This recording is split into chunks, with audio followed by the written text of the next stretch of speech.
Yes, good evening, viewers. Good morning, viewers.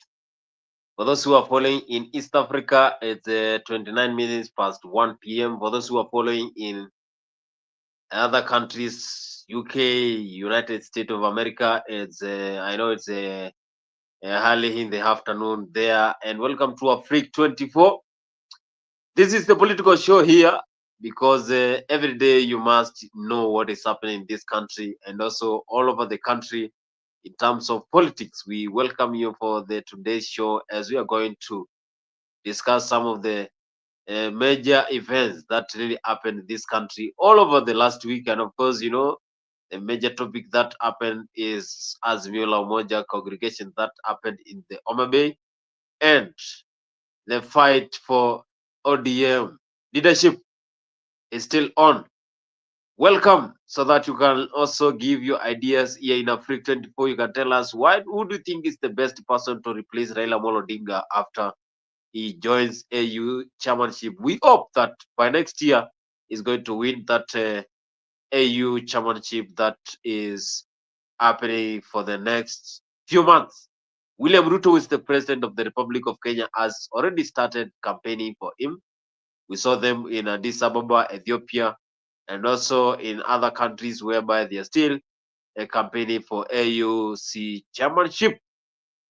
As Raila quits this local politics, joins AU, some of the leaders in the Azimio are still asking who is going to be the next person to replace Baba Raila Odinga. Is it Babu Owino? Is it Simbarati? And also, we know there are some of the leaders, the likes of Loyal Man, Edwin Sifuna, is still there trying to see who is going to be the next leadership. But as you can see in our screens today, we have Babu Owino won by ODM party members. They have warned him against fighting for the position. And yet, you heard that Babu, you was saying earlier this year that when Baba is not there, then he is the one to replace him. Those are the loyal followers of Baba Raila Amolo Odinga. And also, the fight for Mount Kenya Kingpin is still there. Gachagua, since his impeachment, he is still fighting and trying to win back what he lost in Mount Kenya, because now he has been impeached. His position has been taken by Kithure Kindiki, formerly the CS for Interior. And yesterday, that is on Sunday, we saw Gachagua speaking in church, and also we saw him speaking during that burial for one of the ladies who lost her life during a surgery. And also, a lot of events happened all over the last week. We are going to discuss here. I welcome you wherever you join in this conversation. I was some. I know you are one of our loyal followers here in Afrique 24. Gachagua went on. I was some. I know you are a very loyal supporter of William Samoei Ruto.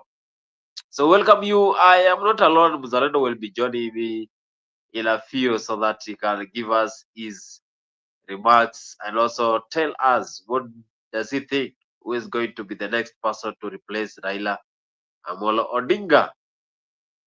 As we go on, Babu Owino is one of the key leaders who has been fighting, and Babu Owino doesn't fear anyone, so he has been fighting for this position, and he wants to be the next king, pioneer of the ODM. ODM is the official opposition party and the biggest opposition party we have in Kenya, because even the other parties, they cannot match the energy that is always given by Azimio. So wherever you're joining the conversation, we welcome you for the first time here. We have been away, but still we are here. Afrique 24, we are here to unlock stories, and we give you the best news. We make you get to know what is happening all over the world and give you the best ideas. You can also join the studio through the link that I'm going to share there, and you can give us your ideas. Who do you think is the best person to replace Raila Amolo Odinga? Zalendo is here. Zalendo, welcome, and you give us your opening remarks. And also, you give us your view about the fight for Azimio la Umoja. Who do you think is the best person for this position if only Raila wins AU chairmanship? Thank you, Bonnie, and a long time. We have not seen each other for a while now, and I hope you're doing well. But anyway, thanks for bringing up this story. This is something that I have covered in some of my blogs that Babu Owino needs to get out there and look for his own political movement, because there's no room for him to fight in Azimio.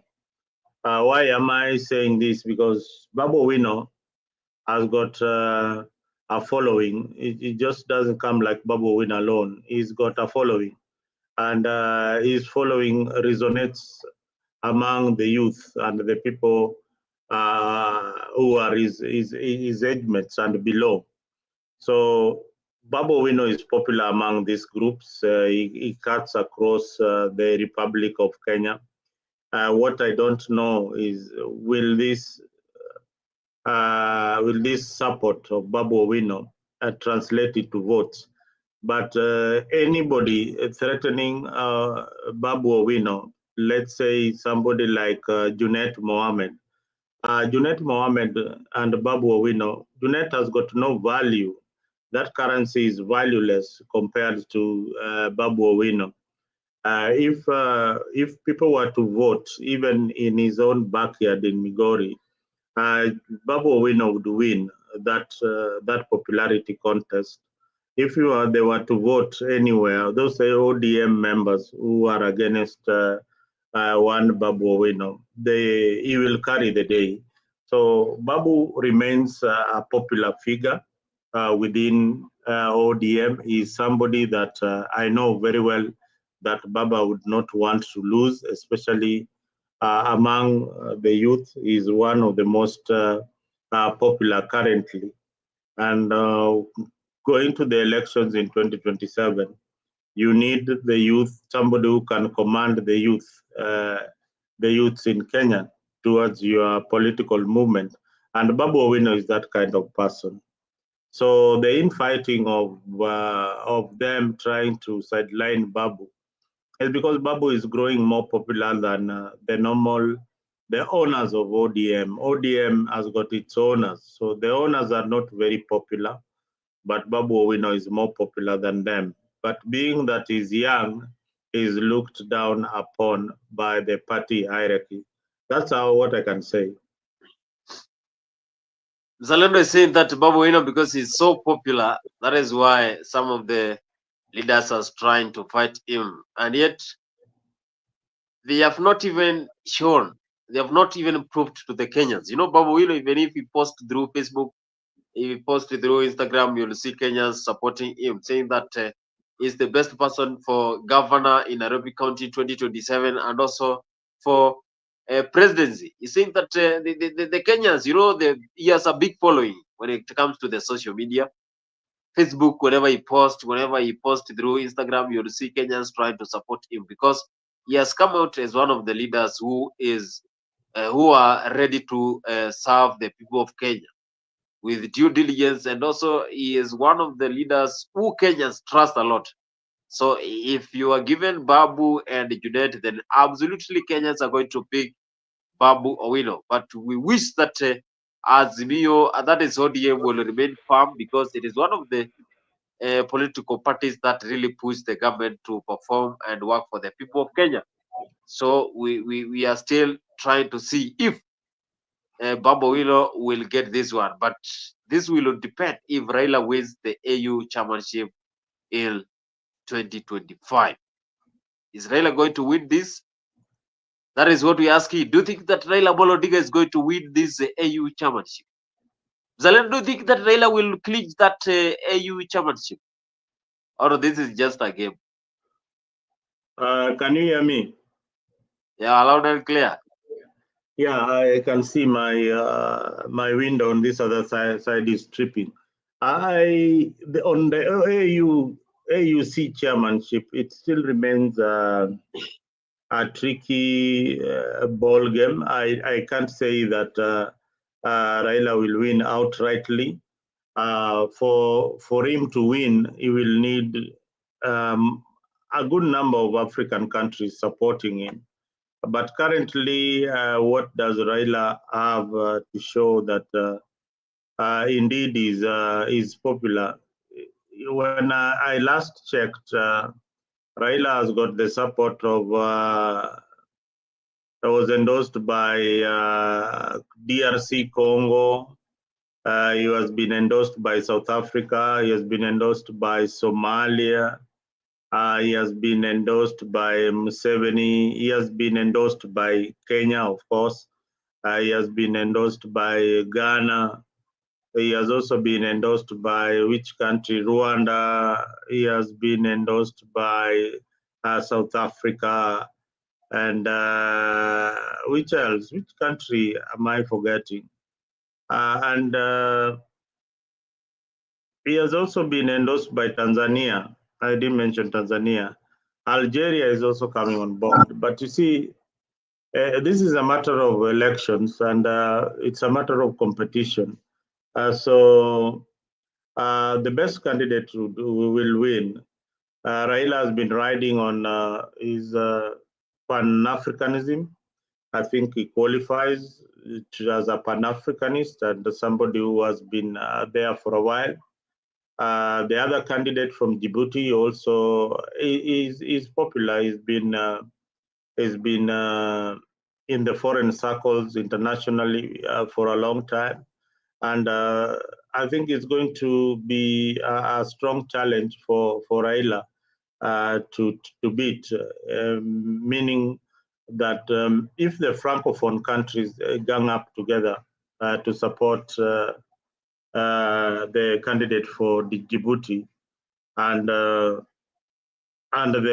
Islamic nations support Djibouti, then Raila does not stand a chance to win that seat. So we wait to see how many countries will come on board to support Raila Odinga and how many candidates will come to support the Djibouti candidate. Remember, the Djibouti candidate has a website that is really active.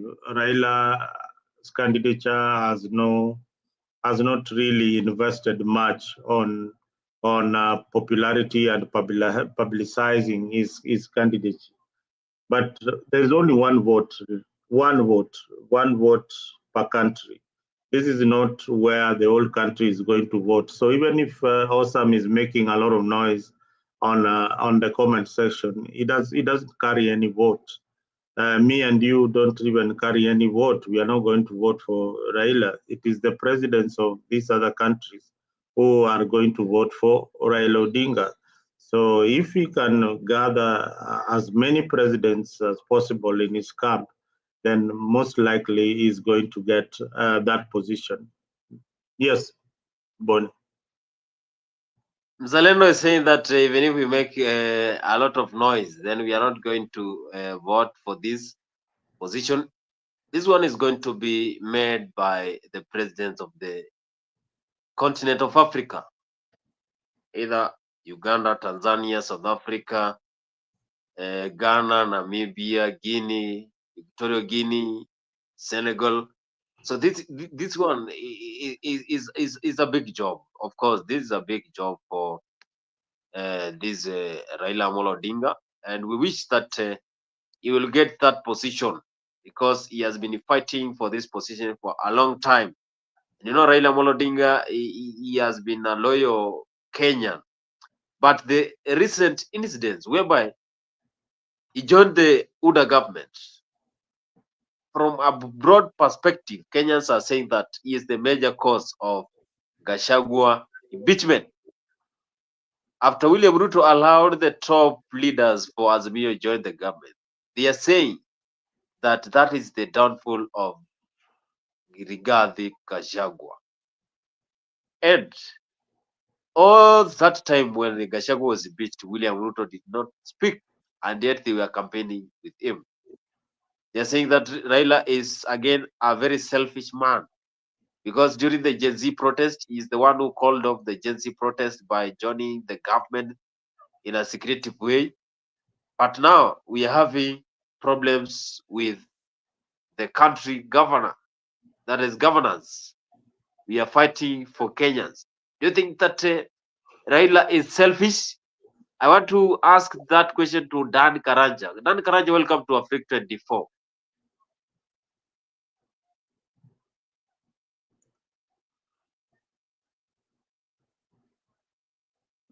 Karanja, unmute your mic. Oh, he's taken off. Yes. Zalendo, do you think that Raila is selfish, by the way? Because during the Gen Z protest, he is the one who called off the Gen Z protest. You remember 2023 when we had those protests, and still this year, they are saying that Raila is very selfish. Whenever I think the Kenyans have for that. me, that's a good question, Bonnie. I feel that he needed to be part of the Gen Z movement, especially when the Gen Z that pushed the government to the wall. He had to show some support to the movement, but the moment he didn't show them any solidarity, despite the Gen Zs telling him to keep off, he later on went on to support the government by the efforts of the GNZs, he is now been able to stabilize Ruto's government and join the government. So a faction of Raila's Odinga supporters or leaders have been able to join a government. So the government of President Ruto right now, without Raila Odinga, it would have been very, very unstable. So they owe him a lot. They owe him a lot. And you've seen the government already pledging over 10 billion Kenyan shillings to spend in order to campaign for Raila Odinga. I don't think Raila Odinga needs that kind of money to spend. This is something that William Ruto, you just make a phone call. It is not like you are going for a public rally in Somalia to get support from Raila for Raila Odinga. So the government is spending about 10 billion, over 10 billion to support Raila Odinga's AUC bid, which I feel is wrong. It should not be something that we spend a lot of money on, while the President of the Republic of Kenya can just pick a phone and call these other leaders to order that, I have a candidate here, why can't you support them?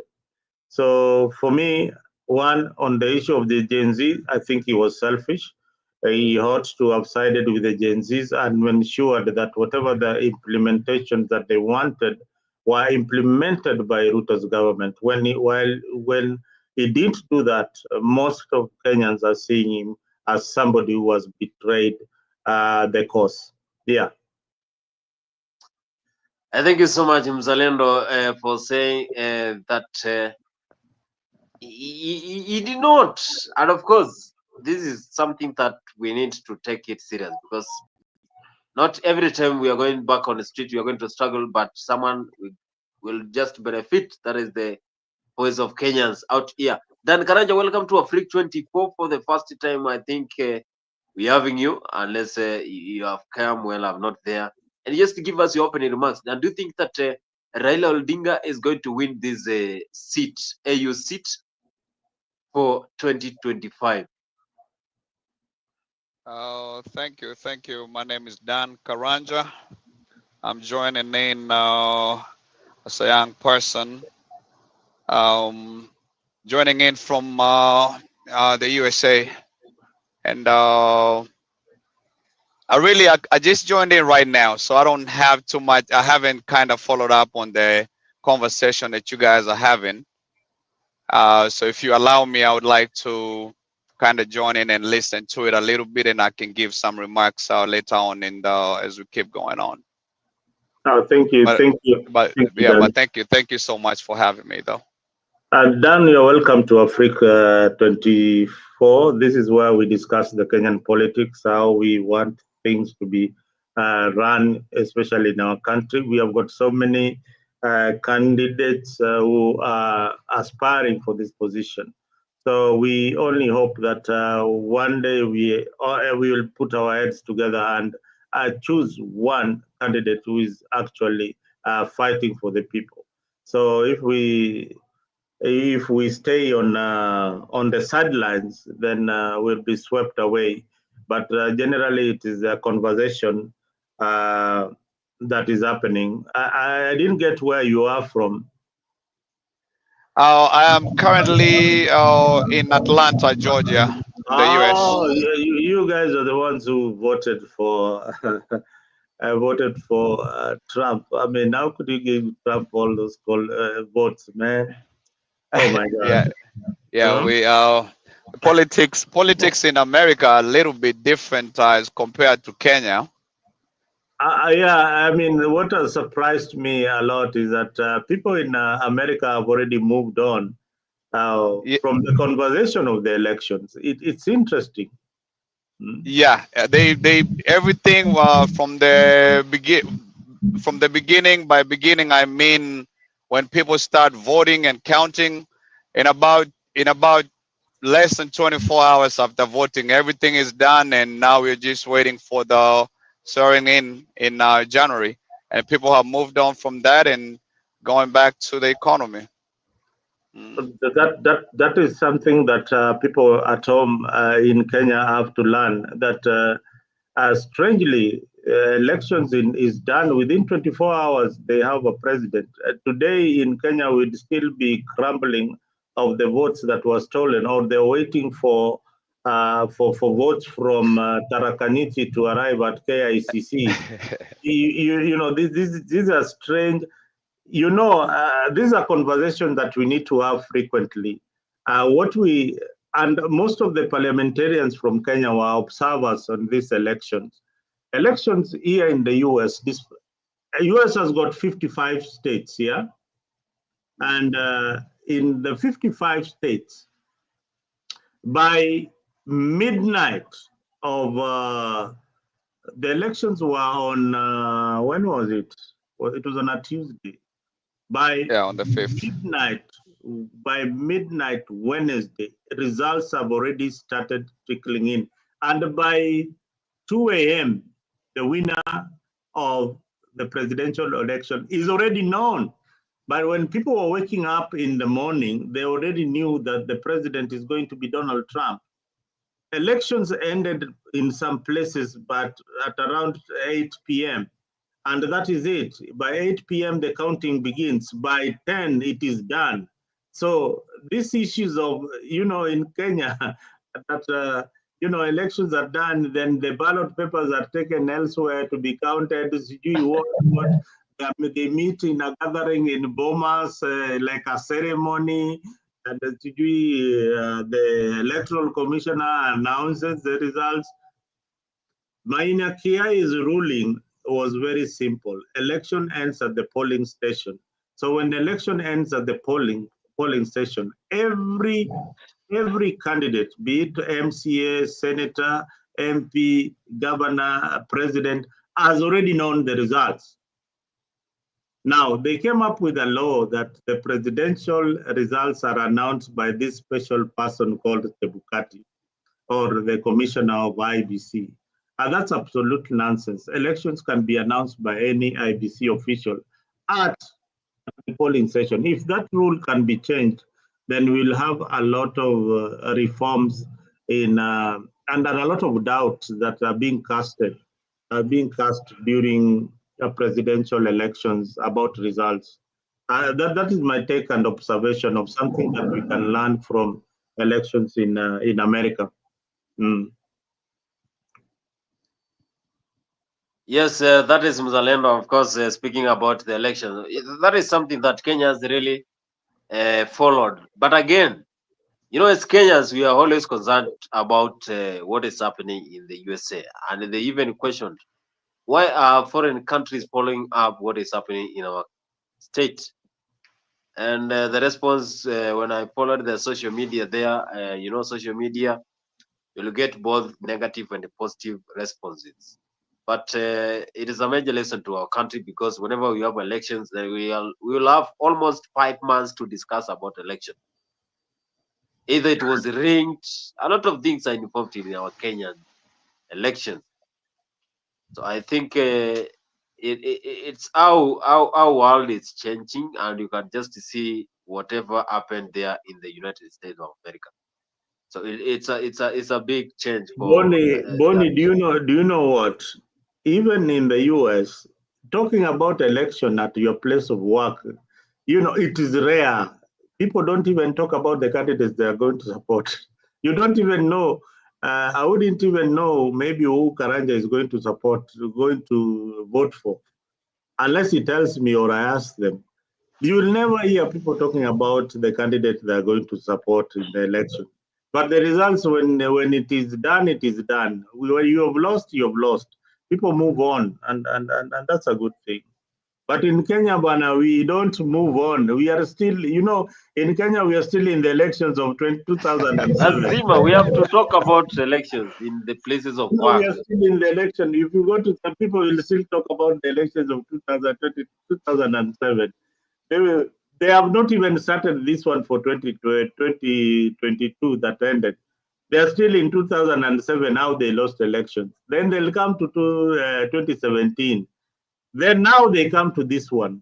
It is a circle. And every time, but I realize, maybe this I'll ask maybe Karanja why it happens to with us Africans that we don't really accept defeat so easily, in Africa.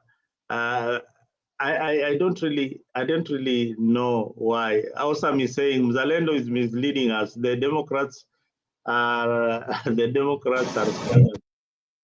No, I not that they are scattered. Democrats are so many, but this time round, uh, they lost. They lost in their own messaging. Hmm? Why do we keep on? We don't forget about elections in Africa, especially Kenya. In Kenya, I think we are used to that. When I was born, I found Kenyans discussing about the elections. That was during Moi era. We also had Kibaki era. We also had Uhuru era. Now we are in the William Ruto era. I think the major thing that really affects our elections is corruption. We are so much corrupted. Like even during the grassroots voting, then you'll see people complaining that the election has been rigged. Maybe we can ask this question to Dan Karanja. Why do you think that Kenyans always keep on talking about election? Does it mean that we don't have proper means to do our own elections, or we are so far much behind when it comes to carrying elections in the right way? Thank you for this chance. I think the main problem, uh, from what I look at it, is comparing the election season about Kenya and America is up here in America, the president elects or the ones that are campaigning, they actually uh, come and tell the people what we do not vote by the person. We do not vote by by the tribe. We don't vote by. We actually vote on what you're bringing on the table. If you look at the debates here in America, and we don't have those street. They are very well coordinated, so to say. And if you look, for example, on those debates, presidential debates, for example, Trump will come and, they have specific things that they're addressing. If you look in Kenya, they're always talking about, oh, I'll bring jobs, I'll help the youths to bring them from Mashinani. But, here in America, they're actually discussing about real issues that are affecting the people. It's not what the politicians think that might help the people. It's actually what the people are telling them. This is what we need. Say example, there's an issue of abortion. What are you gonna do about abortion? Which is a very big thing currently here in America.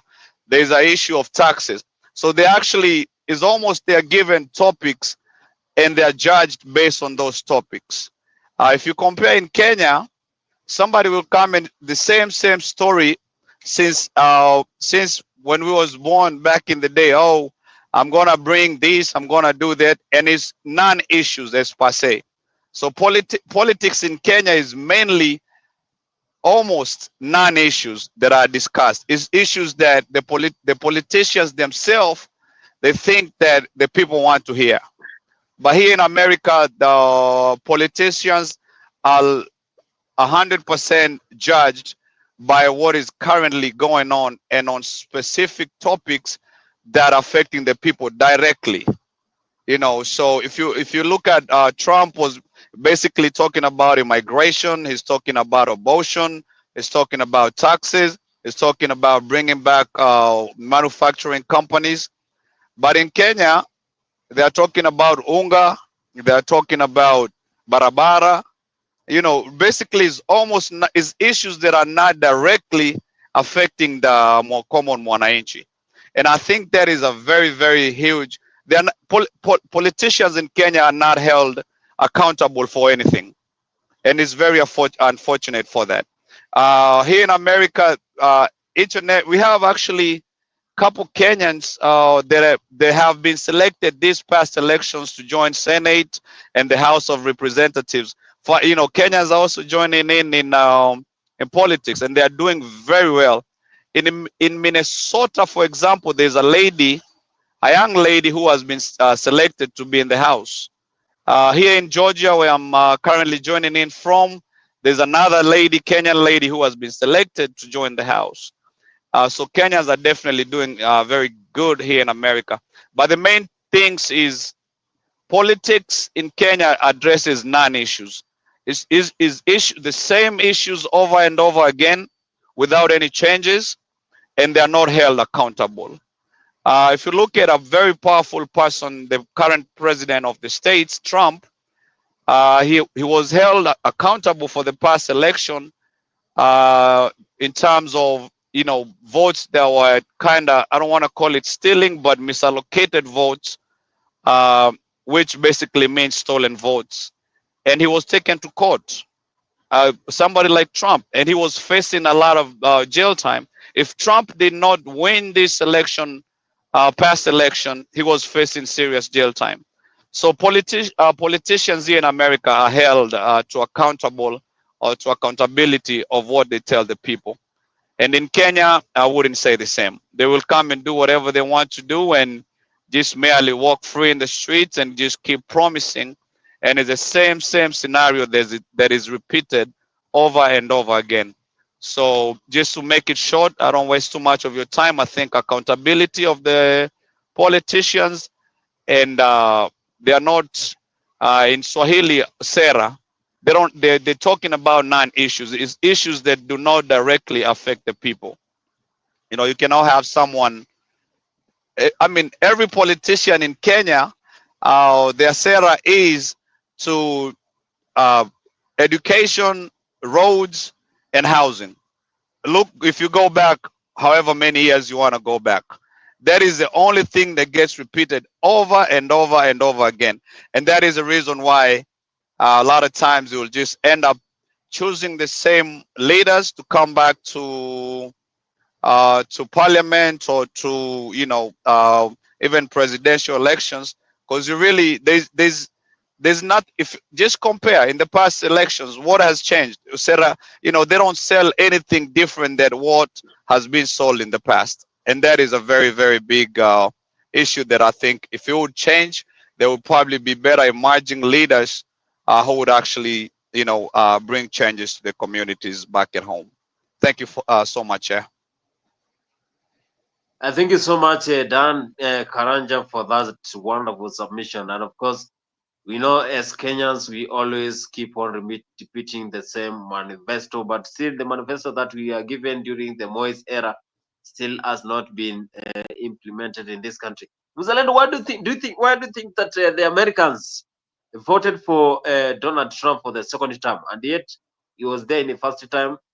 Was Donald Trump the best person, the best president in comparison to Kamala Harris? And which party, which person were you supporting in that USA election? Yeah, I would say that I'm a Kamala person. I've been a Democrat for some time, so I follow the Democratic policies a lot compared to what Republicans bring on the table. Now, this election was tricky because one, remember there's a former president who is Joe Biden. Joe Biden joined politics in the 70s. He has got people who have followed him all that time, being a senator in Delaware up to the time he was the vice president, to the time now he became the president. Now, there are people who are aggrieved, and by Kamala coming in as a replacement of Joe Biden. So at that particular point, I would say that there are people who didn't see Kamala Harris, and there are Democrats who didn't want Kamala on that ticket. They wanted Biden to continue on despite his age. They didn't see the need of replacing the player in the mid of the game. So they, of course, had a referendum and they voted, or they voted independent, and that vote was lost for Kamala Harris. That is my take on why Kamala sometimes lost on that on the age group of Biden. Remember, Democratic Party has also the face of the Democratic Party. That is the face of the Democratic Party. The people like Pelosi, those are the faces of the Schumer. Those are the faces of the Democratic Party. If you didn't see them campaigning a lot for Kamala Harris, then there was some undertones of, disgruntlement about the candidacy of Kamala. So you didn't see a lot of the faces, the regular faces of the Democratic Party in Kamala's campaign. But we saw Obama coming out and Michelle and the Clintons, but we didn't see the regular folks who we see either in the Senate or in Congress coming out to support Kamala so strongly. But by and large, I think America is not ready for a woman president, is not really ready for a woman president.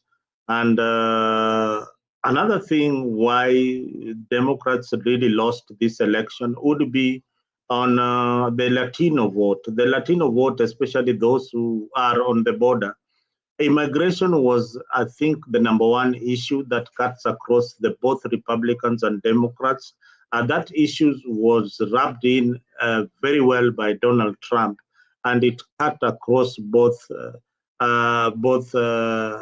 Democrat and Republican voting blocks. So when he raised the issue of immigration, as his number one agenda, then the Democrats who are in the Democratic Party also felt that this is the man for the job. Now, if you look at states like California and even Georgia, where my friend Dan comes from, and many other states, we have seen the number of refugees who are coming in illegally increasing by number. So this would raise an issue. Now, the other thing would be nile rombaya. Unaona, you don't want your brother getting what you are getting because you're already here in the US. So the people who are bordering the borders, the borders of Mexico and all that, they also don't want the other Latinos to come and get the benefits that they are getting. Although a good number of them also came here illegally, came into the US illegally. So they wouldn't want them getting the same kind of benefits. Why? Because economically they are scrambling for the jobs of law, the jobs that these non-documented immigrants do, like loaning, the regular jobs that American folks cannot do. these immigrants end up doing the road constructions work, the things that not regular Americans would be able to do. They work in the farms and all that. But when they see a group coming in, then that limits their chances of getting employed or getting contracts from the Republican community. The white folks in America are the ones who employ a lot. They're the ones with the big compounds that are loaned by these people who are coming in from other countries. So that is my take why the Democratic Party lost. And the most important thing that I would look at is the messaging of this election. Trump had got a messaging saying that build America, let's take our country back, literally saying we want our country back from the people who have it. You know, we want our country back. So Kamala had this message that also goes by, we are not going back to where we were. You get it.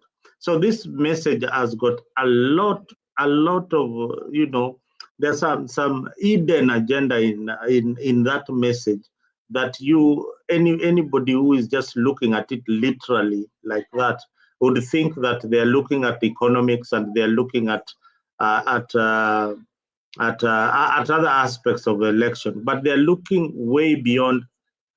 Kamala is looking at it as a race. Donald Trump is also looking at it as a race and also as an economic value to the people who are white. Now, the Democrats, on the other hand, what they've been standing for are the people who are not as rich as the Republicans. So they have been standing for cutting taxes on the people who don't earn like a lot of money, and ensuring that the rich people get taxed enough so that that money can trickle down to the basic needs of the poor, like affordable housing, things like that, that they can trickle down. But this did not go well because the rich in the Republican Party and the rich in the Democratic Party are the biggest employers. Hao ndio wanaajiri watu wengi sana. So that is how I look at it. That is how they lost the message, and that is how they lost the elections. Yeah. Wonderful, Zalendo, saying that he has really given us some of the major events that really led to Kamala Harris losing the election to Donald Trump. We saw President of the Republic of Kenya, that is William Samoei Ruto, going to USA for that USA visit, whereby he was accompanied by some of the content creators together with his wife, that is Mama Rachel Ruto. And from the point of view, speculatively, the Kenyans said that William Ruto wanted Kamala Harris to win. Dan Karanja, do you think that Donald Trump winning this election will affect Kenya in any other way?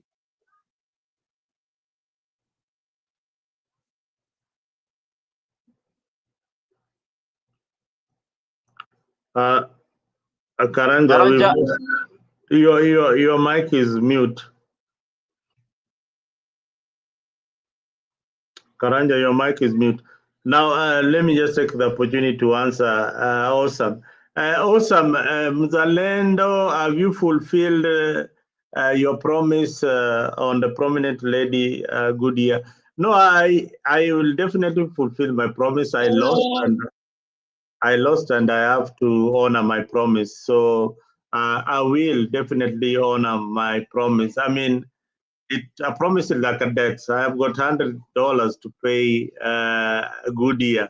But thank God, I need, this is somebody that we don't even have their contacts. But thank God today I've known that she's a lady.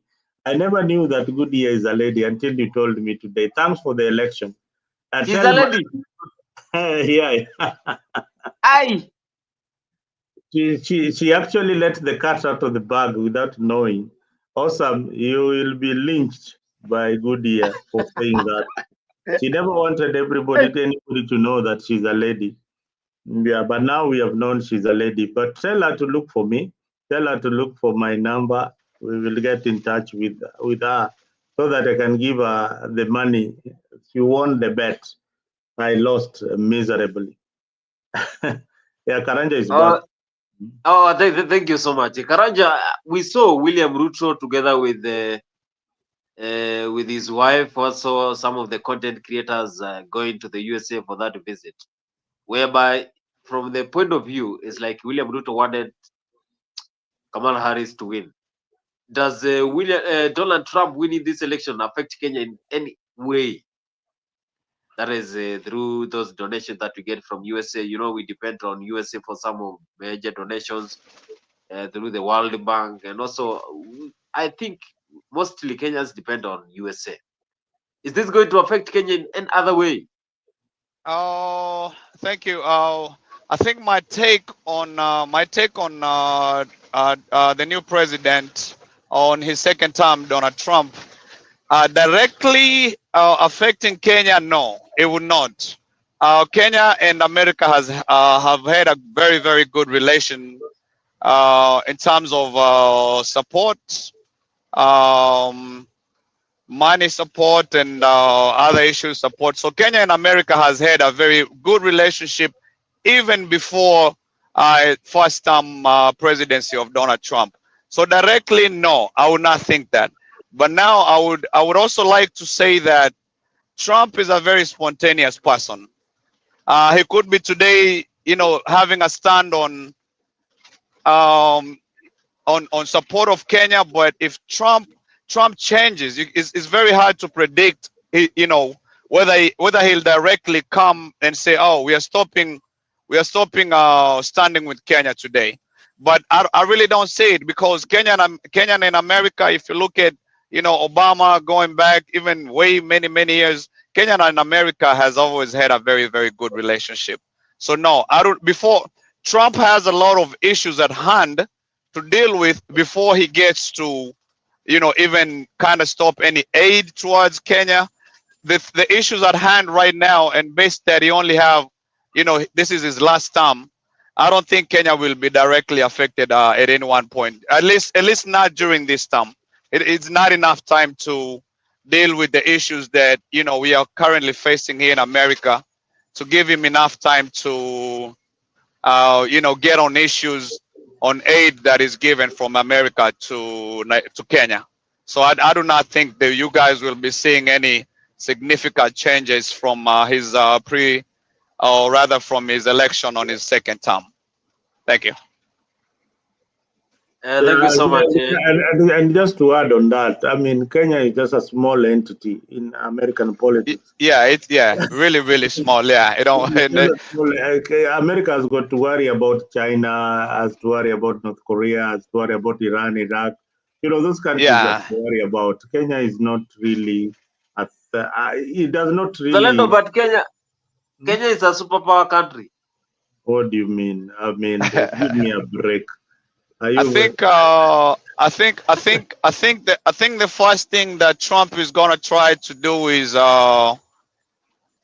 on that Ukraine fight, Russia. Try to take control of that. To try to put a stop to it.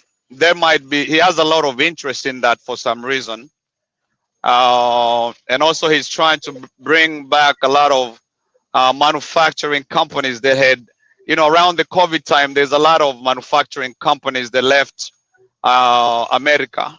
So two things that Trump is really trying to go for is a stop war on that Russia, Ukraine, and this recently, the one, because if you look at Biden really gave a lot of aid to Ukraine, money and firearms.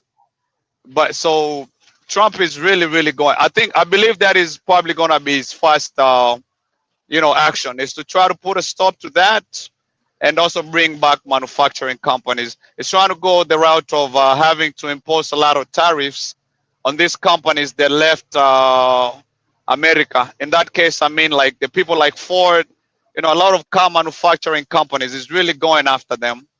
So what we will see here in the next, well, he doesn't get in office until January. So he still have another about a month and a half, 2 months before he really gets into office. Because the inauguration is, I believe it's in January. So we're not gonna see any changes between now and January. But as soon as you get in January, it's gonna be going after Putin, try to put a stop in that Ukraine war. And he's also going after very big companies that took a lot of manufacturing from in America. Some of them took them back to their, is imposing very, very high tariffs on that. And, Trump is almost a bully in some case, but he works for the people of America. That's what the people of America want him to do. And he knows how to give them what they're really asking for. So yeah, the two things I think he's going after is, as soon as he's in office, is stop war and bringing back manufacturing companies, which is a very, very big. People are suffering a lot, right? Well, people that were handy in these manufacturing companies, in the right after COVID, a lot of people have lost their jobs. And I know we're lucky enough that the government comes in and gives a lot of. We've been receiving checks. People, if you lost your job during COVID or in that time, because a lot of people believe now we are going through a recession here in America. And good thing about the government of America is during hard times like this, they issue checks per homesteads. In my home, if you allow me to say, I'm married and I have one little daughter, and my wife has been receiving checks of at least maybe 800 every month. Because she's not working. I mean, I'm still working, but the government will issue checks every month to people that lost their jobs. Right after COVID, because a lot of companies left, a lot of companies shut down. So I think Trump is really, really trying to bring those companies back. Yeah, so I think we'll be seeing a lot of tariff imposed on these companies, and hopefully here shortly we'll see a stop war, and he will stop giving aid to Ukraine. That is something that he has made very, very clear in his politics, and even just during normal interviews. Thank you, Chair. Thank you so much, Dan, for that wonderful submission. We're joined by Nicholas Orombo here. Welcome to Africa 24, Nicholas, for the first time, and I know you have been here, but we are here discussing about the American politics. What do you think Kenyans really absorbed from American politics? Because in just one day, the Americans had already forgotten about the politics. But when it comes to Kenya, then we are going to have the discussion for the next 5 months or for years. But now in America, they have already forgotten. Everything is okay. But in Kenya, either we go to fight, we see the election were rigged, we see that the IBC is very corrupt. A lot of things, they just pop out during the election. What do you have to say about the elections of the United States of America in comparison to what we have in Kenya?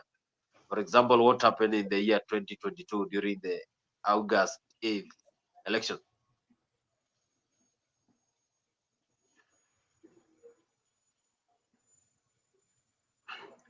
Your mic is on mute, Nicholas.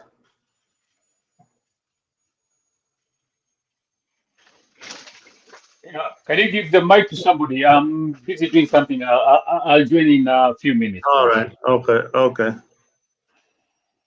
Yeah. Oh, thank you. In the comment section there, I was saying that the Kenyan police force will be remembered for so many years. I met an Haitian who happens to be my colleague, and he gave me an hug. That was a good reason our force are doing out here. There is always a fight between Kenya and Kenyan government. They were saying that when President William Ruto took over the police to that Haiti mission, maybe he wanted to go there and establish his own land there. A lot of people were speculating, but here I was saying that the Haiti are happy for Kenya because they have really restored peace in that country. Zalena, do you think that this Haiti thing is something that is politicized, or William Ruto is doing it for the people of Haiti? You see, William Ruto wanted to put Kenya in the front stage in world politics, and he did that successfully when he came into power. He became the blue-eyed boy of Kenyan or of African politics, and most of the Western countries used to look at William Ruto as somebody who is going to bring some significant change in Kenyan politics and Africa at large. And of course, even African leaders used to look at William Ruto in that perspective. No, William Ruto is very, very eloquent. When he's given the mic, he can deceive. He can deceive you with his words. He's a charismatic politician, and he knows around how to play around with words. So he won the arts of Biden, and he was given the opportunity. So when he's given the opportunity, he sees the opportunity. Kenyan soldiers, Kenyan police coming to Haiti, one, how beneficial it is to them, to the families of the soldiers who are working in Haiti, know that now they will be paid by in dollars. They will be paid by the UN. So that is another benefit that people don't look at. That when soldiers come out here, they earn more money than being back at home. For the sake of neighborliness and just caring on what is happening to your neighbor, Haiti was burning, and American soldiers were coming. American government was coming into an election. Biden did not want to sacrifice more soldiers into a small war like fighting gangsters in Haiti. That is a very, very small war for the American army to have people deployed to look for Mainanjenga in Kenya. You cannot you cannot bring in the Navy SEAL to look for Mainanjenga in Laikipia. I'm just giving that example. I am not saying that Mainanjenga is a gangster. No, those days of Mungiki and all that, you would not. Your IT gangs are an equivalent to that. These gangs operate in areas that are secluded by them. So the Kenyan police are doing a good job from what I'm seeing. But again, you don't just look at this country not being able to form a government. You also have to look at the children in this country, the women in this country. The children in this country cannot go to school because of the gangsters. They cannot be normal life for these people. So Kenyan coming in, it is a plus for our country to step in and normalize the situation in Haiti. For those who are looking at it politically, you see now they have stopped talking about it. The people who are complaining a lot are the people in the opposition, the ODM. Now that they have joined the government, it is just okay. You see, yeah. So that's my take. Yeah, that is Mzalendo saying that USA cannot just deploy those soldiers for just a small fight. Just a quick one. Karanja, do you think that this Haiti mission was something that was politicized by William Ruto, or you agree with Mzalendo that William Ruto wanted to bring Kenya into the front side of world politics? I think I would second the statement that here the Kenyan president has really tried to put Kenya on the map, or out here in the in the West.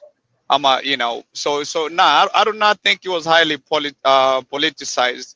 I think it was of a good cause, and also I would second the fact that it's a good thing for our soldiers, because when they're out here, they definitely make more than they would have made while they're sent out there, whatever, deployed in parts of Kenya. So no, I don't think it was highly politicized. I think it was a good move on his side to put Kenya on the map. So I would second what my brother said. Yeah, I say that you will not agree with what Mzalendo is saying. And I was some in the comment section there. I said that Mzalendo, the US lost in the Somalia and Haiti, and everyone knows about that. How true is this information, Mzalendo? Yeah, it was called Operation Desert Storm, and I think that found me somewhere in primary school when the U.S. Lost in Somalia. But I wouldn't say that they lost. They just saw that war was not convenient for them, because when you're fighting the guerrilla, like you're fighting Al Shabaab. Then I don't think that was Al Shabaab. What was the movement? There was another terror group that came just before Al Shabaab that was in charge of the operations in Somalia. So the U.S. didn't lose in Somalia. They just withdrew their troops from Somalia because some soldiers were dying in that operation, which was not necessary. I don't think that the U.S. government can lose to a country like Somalia. So, yeah, that would be my answer. He's saying that Joe Biden and Gibbs Econ, and of course, if you're following this conversation for the first time, you are joining us here. Freak 24 political talk here. You're joining us in the United States. You're joining us from Nairobi, Kenya. Nairobi, Kenya is 31 minutes past 2 a.m. Gibbs Econ, I can see you there. You have been missed here, and Mzalendo asked some good things for you. I think Mzalendo is going to answer that question in a few, because I think there was a bet that was placed between Mzalendo and Gibbs Icona. I know Gibbs Icona, you are so happy you won the bet, but we're just asking, do you think that Kenyans are so much obsessed with the elections? Because in USA they have done it and they have already forgotten it. That is something that we are just asking here. And also, Mzalendo, I was somewhere saying that I was.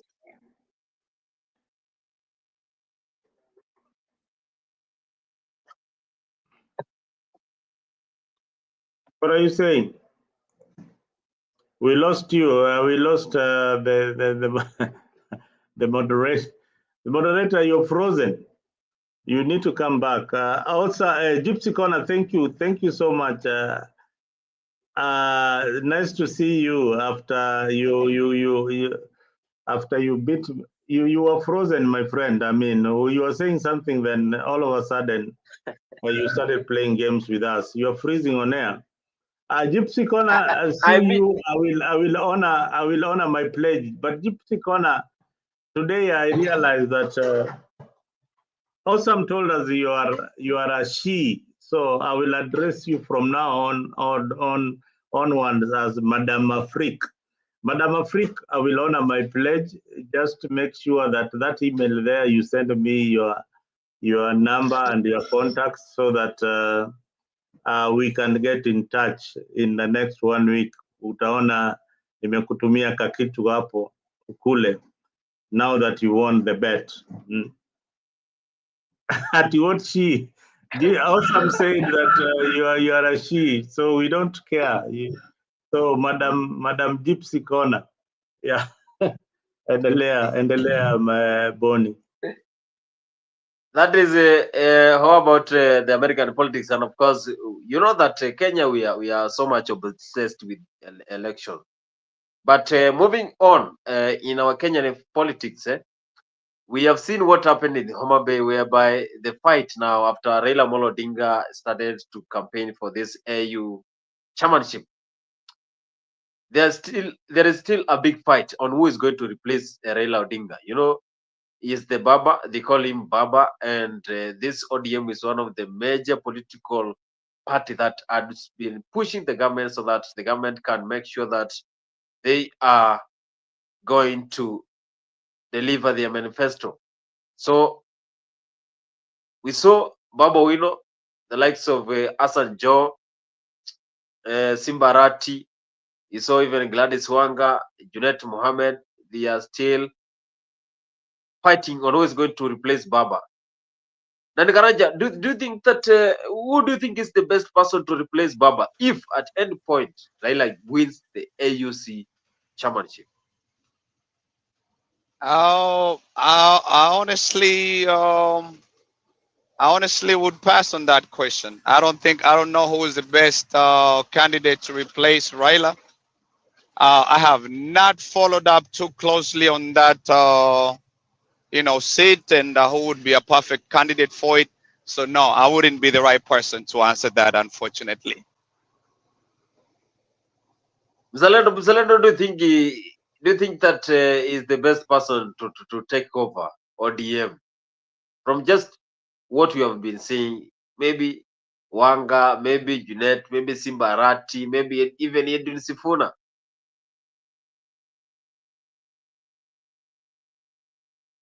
Are you asking about the ODM party? Yeah. The Orange Democratic Party.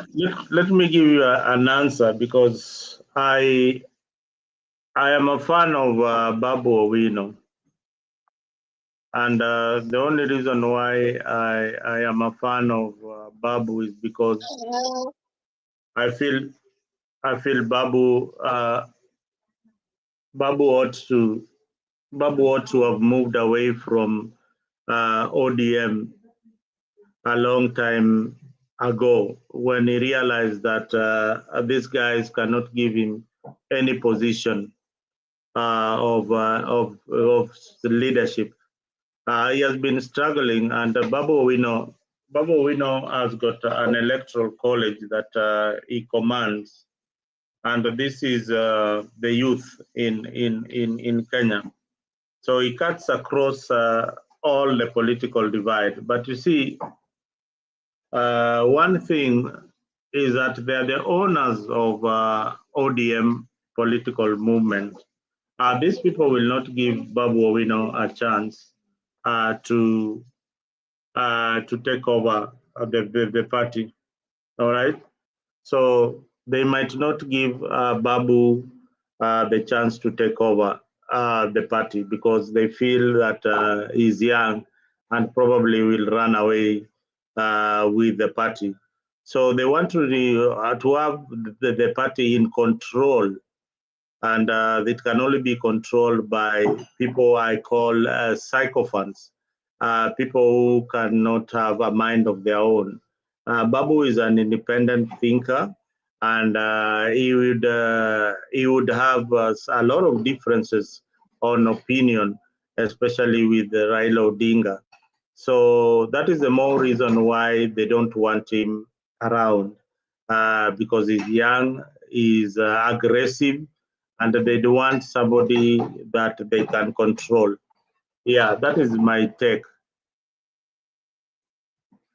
Thank you so much, Mzalendo, for that wonderful. He said that Babu Owino is the correct person, is the right person to replace Raila Amolo Odinga. But in the comment section, I didn't say that. I didn't say that Babu Owino is the right person to replace Raila Odinga. I have said this. Babu Owino can only replace Raila Odinga if there was a free and fair elections in ODM party. So the ODM party cannot have a free and fair election to elect their leader because these are political motivated positions, and the party has got its owner. And the owner of that political party is called Raila Odinga. He is the one who will choose this person to inherit that political movement.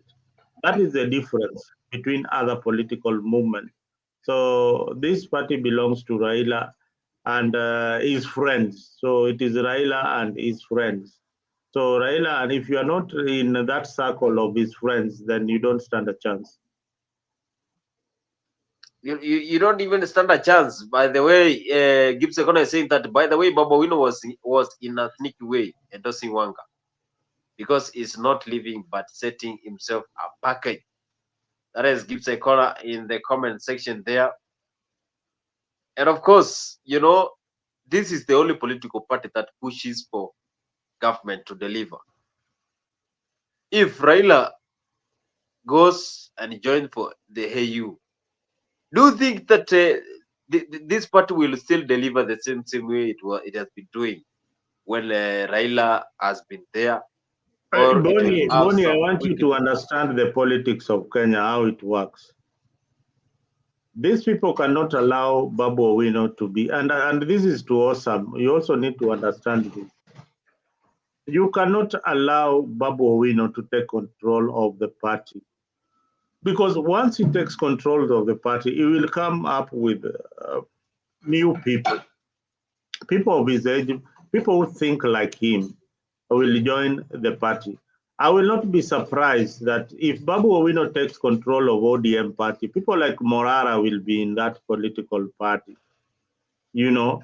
So I will not be surprised to see new faces in the ODM. But just as Karanja had said earlier, these politicians, they have got the same agenda, the same rhetoric that they sell and fear that they sell to us each and every time that we buy into. That without William Ruto, there cannot be Kenya. Without Raila Odinga, there cannot be any opposition. Without Raila, without, those withouts. Now, it is high time that we we put the country first and see who is this leader who is going to represent the aspiration of each and every county in Kenya, the 47 counties that we have. Who is this leader that is going to be cut across every corner of the Republic of Kenya, regardless of tribe? Because most of these political parties are formed on the basis, their roots are on the basis of tribe. Their roots are tribal.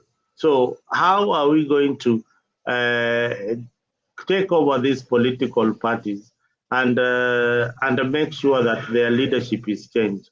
The answer is it is so difficult because they don't have a free and fair election. People are appointed. You saw the other day, Raila Odinga appointed the leader of ODM. He also appointed the leader of the chairman of ODM. He has also appointed every other seat. He makes sure that they are appointed by him. So there is no time for us to start scrutinizing or start looking at who is the best in this position. The party leader has already chosen who is going to lead his political movement. Yeah. Dan, that is wonderful, Mzalendo. Dan, do you believe that we can have opposition when Raila quits this local politics? Do we still have a person who can stand as the official opposition leader apart from Raila? Well, number one, there will always be opposition. Yeah. If Raila leaves the leadership position of ODM, definitely there will be still. The question is, I don't see. So it highly depends. If Raila takes the the seat and leaves ODM open to a new leadership, there's a lot of good people in ODM. I agree that Babu Owino is one of them. Personally, I like Sifuna. Sifuna has, is kind of that strong, commanding, and he goes for what he wants. In terms of who's gonna take the leadership of the opposition, I mean, both Babu and Sifuna are very, very good candidates. But now the problem is, since Raila is already somewhat in the government, will the new opposition leader want to really go against the government if Raila is somewhat still in the government? I don't know if you can, because if Raila takes the AU seat, does that mean he's out of the government or he's still in bed with the government? And if he's still in with the government, is there a strong enough leader from ODM who will be willing to correct the government at that point? I think that would be a question that one of you can address. I don't know. Mzalendo, do you think that the person who will be there and still Raila join the AU chairmanship, that person will be in a close relationship together with Ruto and Raila? Because if Raila has joined the government in a creative way, then it means that the person who is going to be the leader of Azimio, that is the ODM, you need to have the relationship between Raila government and him, and also the ODM members. There is a contrary there. Zalendo, you are on mute.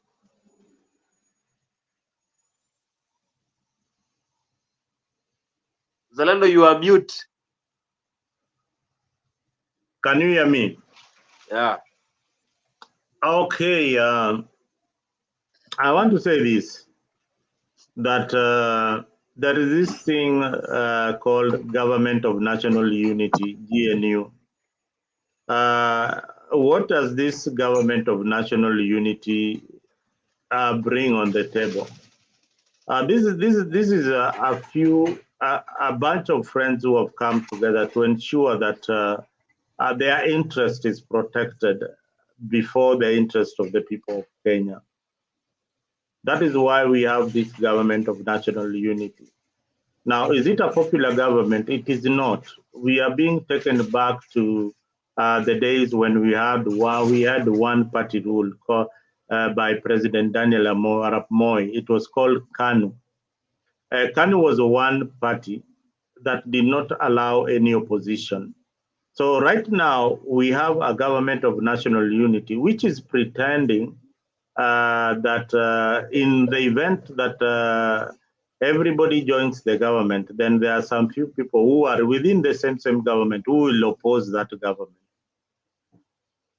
It's absolutely ridiculous. It is, how would you, Raila is in government with some of his people. How will you start opposing the people who are in government? I found it, it was a very comical moment when Mbadi, who was the chairman of ODM, is being questioned by Sifuna, who was a member of his former political movement. And they share the same ideology and philosophy. It is like it is simply like this. I mean, somebody like Kindiki. Let's say Kindiki. Kindiki is being summoned when he was the internal minister for security. He's being summoned and is being questioned by Cheregai about the performance of the government. About the performance, it is like a government questioning the same government that they are serving.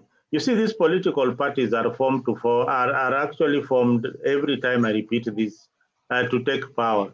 So when the Republican party has taken power and under their control both houses, you can't find a senator like Ted Cruz of Texas questioning Donald Trump. So this is what is happening in Kenya, that they are telling us that with this government, now that ODM has joined, and in the US, maybe it would be the Democrats have joined, then we have people who are in the other side questioning their own government. So this government is now on national unity. It doesn't want any opposition. It does not want any opposing forces. And that is why any opposing forces, either they buy them or they make sure they kick them out, like Gachagua. That is Zalendo. They say you think that either they buy or they're going to kick him the same way they did to Gachagua. Here is a short clip of what some of the members in your ZM had to say.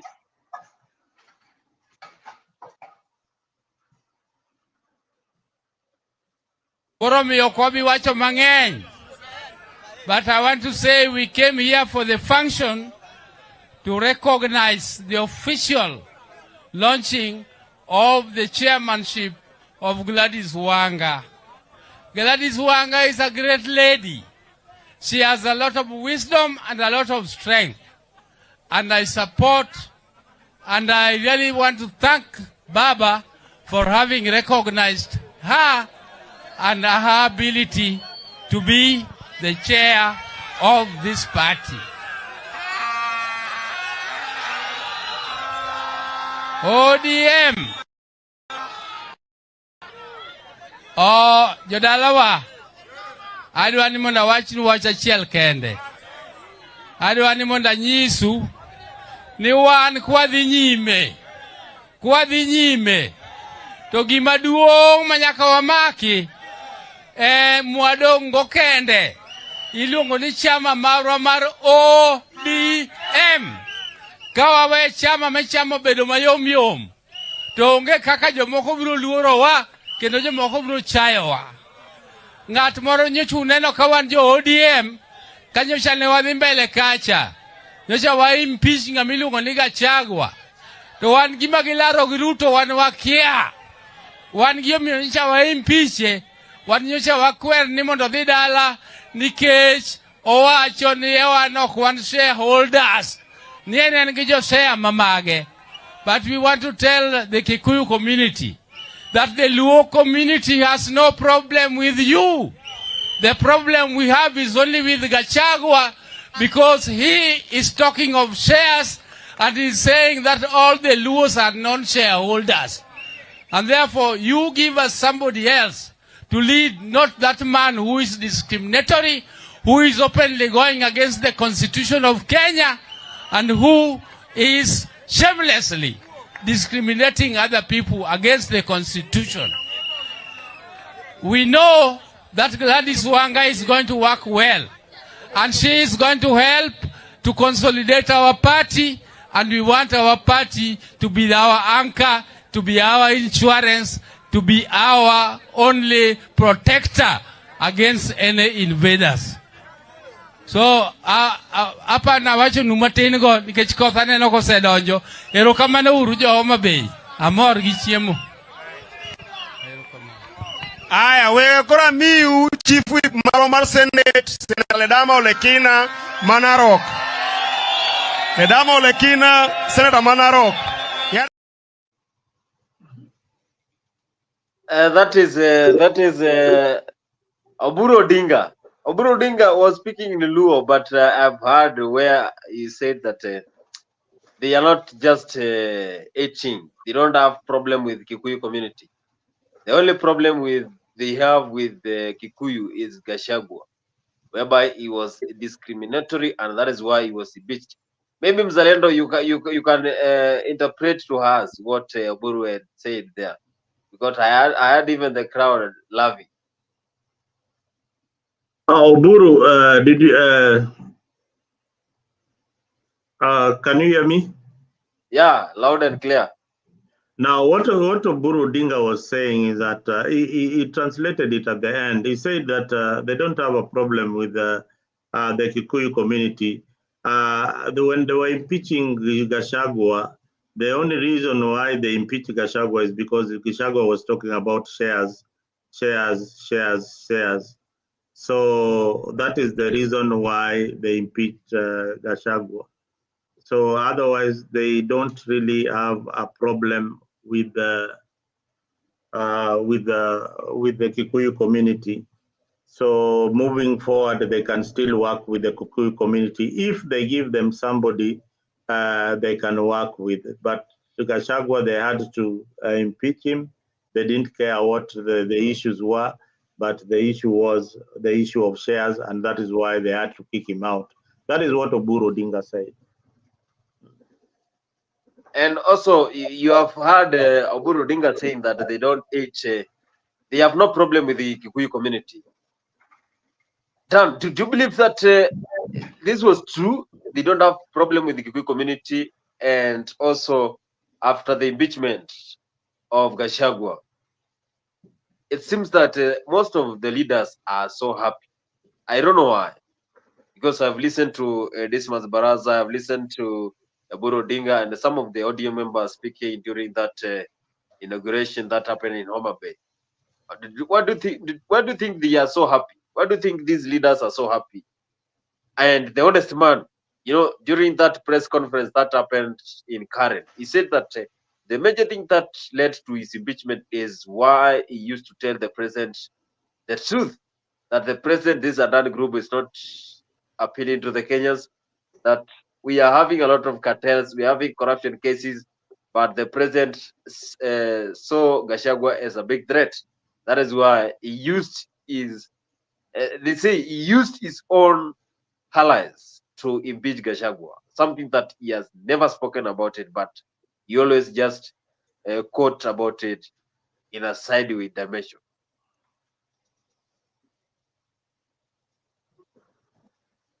Or okay. Well, the video that you just posted, unfortunately, did not play on my side. My phone just went blank. I was not able to, hear anything or see anything. But I will comment on the issue of Gachagua impeachment. Do I think he was a fair impeachment? I was personally agreeing on the impeachment, and mainly the reason I felt like he was a little too much centered on one side of the community. I didn't think he played the role that a leader should play, and as a deputy president, he would have taken a role of concerns or implemented things in a concerning the whole nation as one.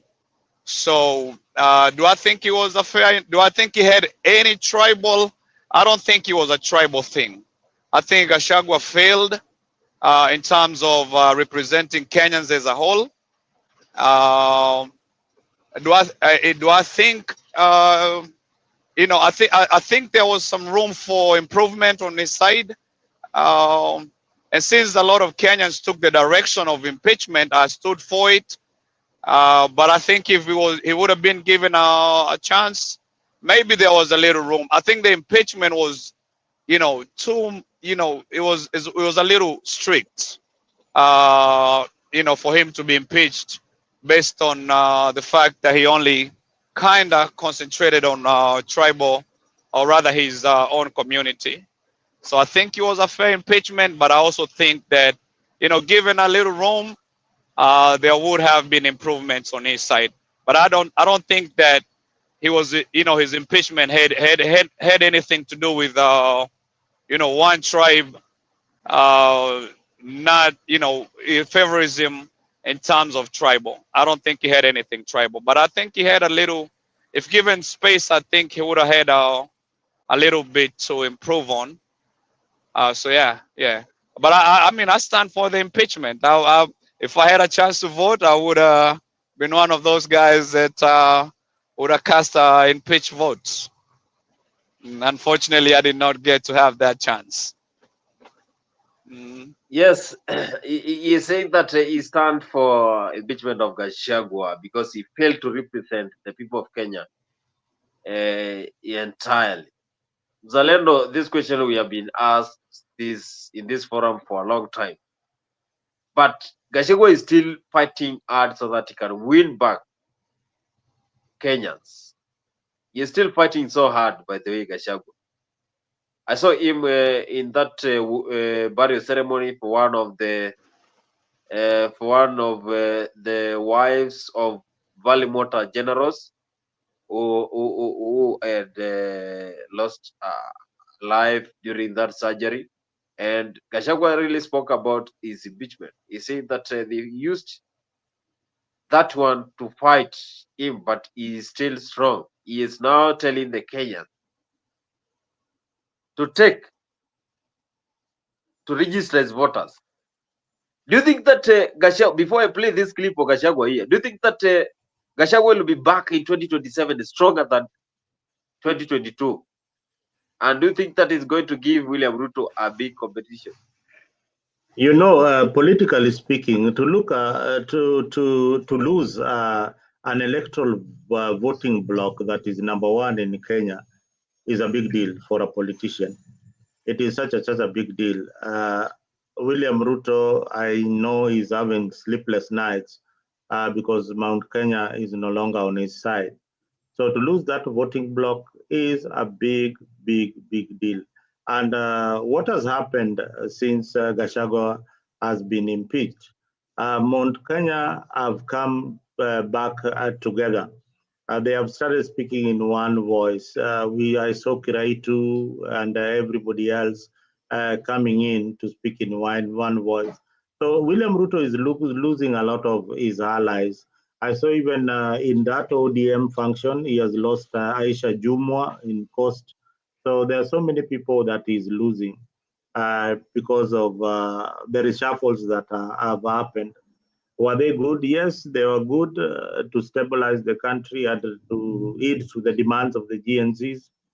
But losing a voting bloc like Mount Kenya is something that William Ruto is working overnight to ensure that he gets that voting bloc back. And the only way to get that voting bloc back is to sacrifice ODM. So ODM will be the sacrificial lamb in 2020. Before 2027, William Ruto would have done away with the ODM party and brought in back Mount Kenya to his fold. So that is how politics is going to play around. Because if he goes on this way, then most likely he is going to lose the Western Bloc. Remember when people were waiting for William Ruto to appoint maybe Musalia Mudavadi as the deputy president. Instead, he went for Kindiki. So is Kindiki somebody who is able to bring Mount Kenya together? The answer to me, maybe Karanja has got something different, but the answer is no. I don't think Kindiki is somebody who can bring Mount Kenya people together. I don't think so. So that is something that we'll wait to see how it will play around. But that's my take. That's my take. Yeah, before I bring in Karanja, I want just to play this video for Gachagua speaking. And this is something that he said during a church meeting on Sunday. And I've been following these meetings that Gachagua has been having very closely since he was impeached. Let us have a look about what he said during that church meeting. Turohegire katucirohega turi ogi ka tutiri ogi turohegire muno na nä tå rä ikaraga tå kä menyagä rä ra tå gä thura arata na å rä a tå rä ikaranagia nao na må no rä ngä yura gekä aga gå tirä må ndå tå getä kia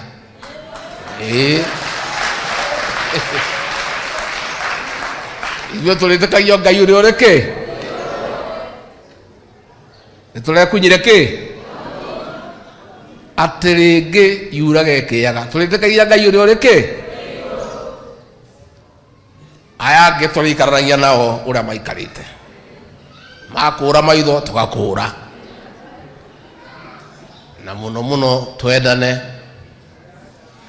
na tuiguanire tha tuona umwe witu ina biacara yake igithie thi aikorwo no mumunyitirire nigetha rugame mukamunyitirira kei twendane no ni ndirakena tondu andu aya kawaida aya maiguire gukanitha uyu othe ni ega ni mendanite turonire kiundu kiratumakia ati andu magiona mbeca no mendie nginya nyina wao mundu a senior citizen who came to see me, I will not say her name, she told me, looking at our people, they can even sell their mother if the price is right. Adwashio the nemoi nemuramo nire. Mwandike handu takabukuini kana kairia.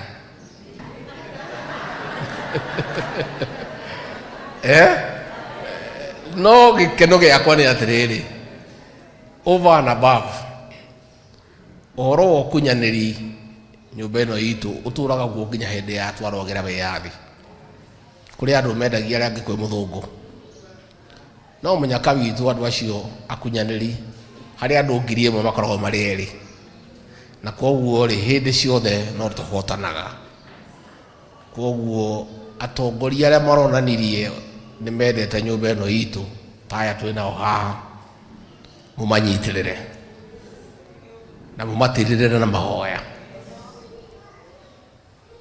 ithuĩ tũramenirwo nĩ kwaria ndeto ciama no ithuĩ tũkauga twĩkĩte ũrĩa kwagĩrĩire tondũ ndeto ciama nĩcio itũraga na nginya kĩrĩkanĩro nĩgĩtwĩrĩte the truth shall set you free. That is former Deputy President Rigathi Gachagua. He was speaking in Kikuyu. I understand Kikuyu. So he was saying that he is aware that most people were used to impeach him, but he believes in God. Maybe in 2027 he will be back stronger. And also he is trying to reveal some secret. Some of the top members who came and told him that the Mount Kenya region can sacrifice anything so that they can make sure their son, their daughter can win the election. The question is, will Gachagua come back stronger in 2027? And do you think that is this question? I'm just posing it to Dan.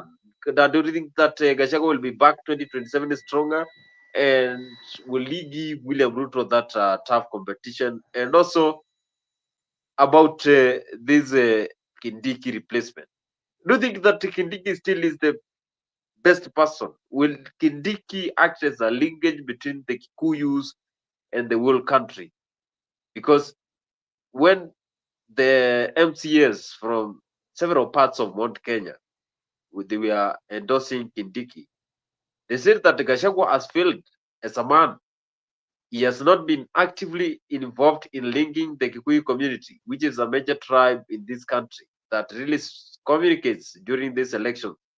Because if you don't have the election for Kikuyus, then you will not have to win the election for this country. Do they think that Kithure Kindiki is the perfect man to be there for the Mount Kenya region, and will Kindiki serve the Kenyans entirely? Thank you. I do believe that Kindiki was a perfect. Can you hear me? Yes, loud and clear. Yeah, I believe that Kindiki was a perfect candidate for the deputy position, and I think Ruto is very aware of the impact that the Mount Kenya region has on Kenyan politics. The Rakanidi is a very, it has a majority. It plays a very big role in the election, Nama re-election, and Ruto clearly understands that. So for him to choose Kindiki from the cabinet to the position of the deputy, that guarantees him that he still have his way, or he's still rooted in the Mount Kenya region. Do I think Gachagua will come back in 2027? And do I think he's going to come back stronger? No, I don't believe he will. He might try to find ways to come back, but not unless he makes very drastic changes to the way that he has his politics aligned. We have not seen much that he has done. We have not seen much that he has done from the, Kijiji level, even back in Mount Kenya region up to the national government. So I don't think Gachagua has too much to offer, and especially if he comes back on a national level whether as a deputy or he's trying to go for the big seat.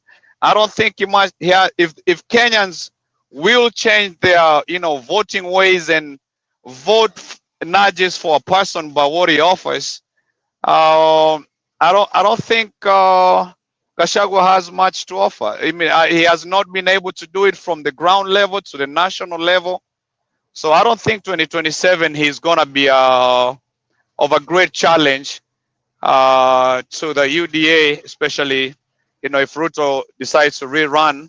So no, I don't think he's gonna be any stronger in 2027 than he was now.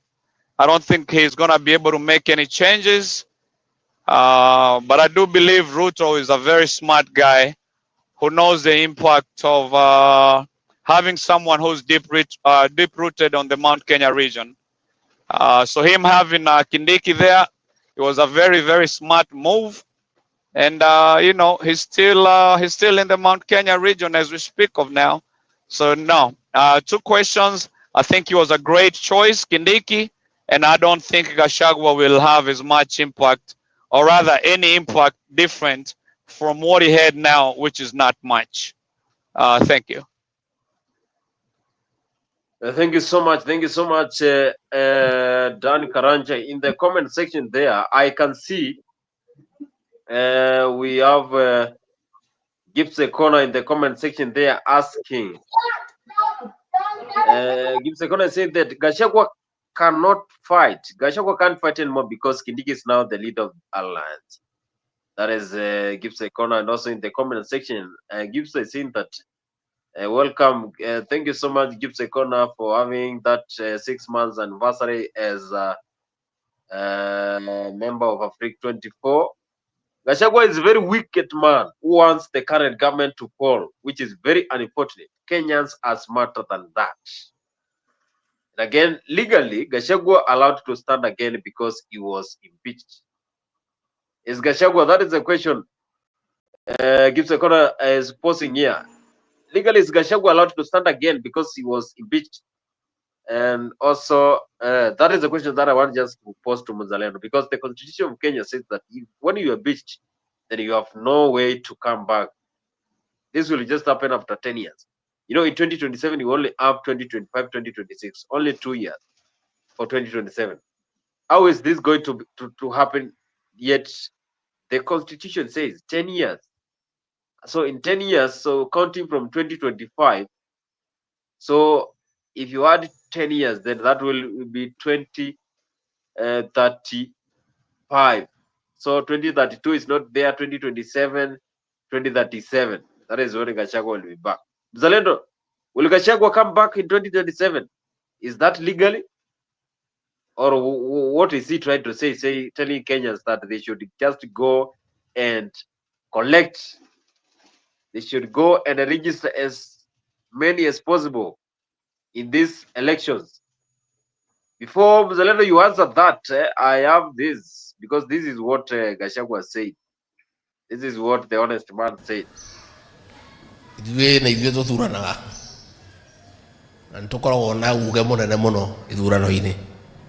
Nĩ ũndũ wa ũrĩa tũigana ũrĩa Ngai atũmbire na ũingĩ witũ.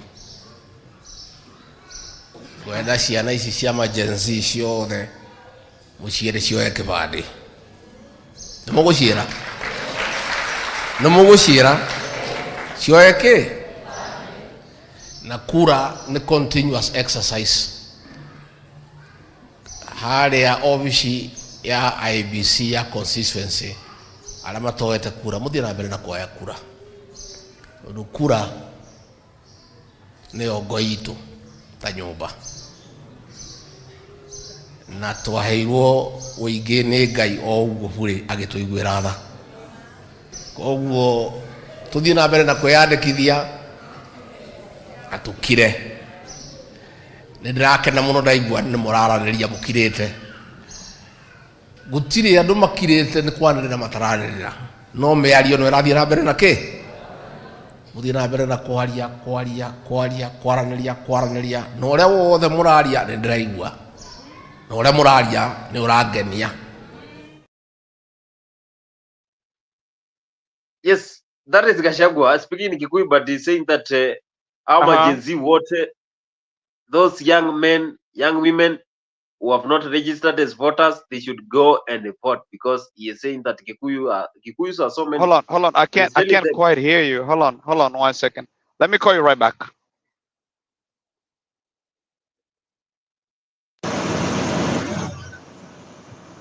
So, Mzalendo, that is Gachagua saying that the Kikuyus, they should go and register. The Gen Z, he was speaking in Kikuyu, but he was saying that the Gen Z should go and register as voters, as many as possible. He's saying that registering as voters is a continuous process, either in the constituency level, anywhere. So he is telling them to go and register. Where will this vote go?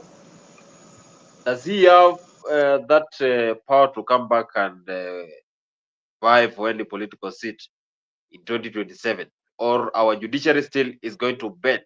We have been seeing our judiciary being very inconsistent, being not independent. A lot of people try to bend this judiciary, and yet this is only place where you can be protected. Will Gachagua come back? Are you asking me that question? Yeah, absolutely. The answer is yes, he will come back, or he will come back, and he will come back stronger. You know, the issue of impeachment is different in many areas. There's a perception. Is if Gachagua is not going in court, he's not going to court to translate whether he can be in public office or not. Are the violations? Do they have enough ground to bar him from from having any public office? That is the courts to determine, but it cannot be determined by mere impeachment by Parliament and the Senate. It is up to the courts of Kenya to determine whether he is going to come back or not. But he can come back. He can come back and seek re-election. He can come back and vie. He can come. He can apply for any other position, so long as the courts in Kenya have not pronounced him as somebody who has been barred from assuming any public office. People like Waititu and Mike Sonko were barred from assuming office. Oh, Gypsy Corner, hey, boss, you're handing a lot of money there. Thank you. Thank you so much, Gypsy Corner. I will send you my number so that I can get them. Thank you so much. So thank you, Gypsy, for supporting Africa, and we want many of you to come and support the cause. Thank you so much for your generous support. And you are the one who make us come here each and every day to make this noise on behalf of Africa and everybody who has been supporting. Asanteni sana. I still owe you something. I know that I said nimekuachia email hapo. The email I had put it up earlier on, but we'll get your number once you talk to Bonnie, so that I can also do my part. So I was saying that Gachagua will come back. They will come back much stronger, especially the Mount Kenya people. They have been looking at ways of coming back to fight the government of William Ruto. I don't think Kindiki will be able to get the larger part of Mount Kenya. He will most likely get his tribe, the people of Tarakaniti, but he might fail to get the larger Mount Kenya region. The larger Gema community. Gema community has got a vote of about 7.5 million. So 7.5 million votes, and they're the number one in Kenya at the moment.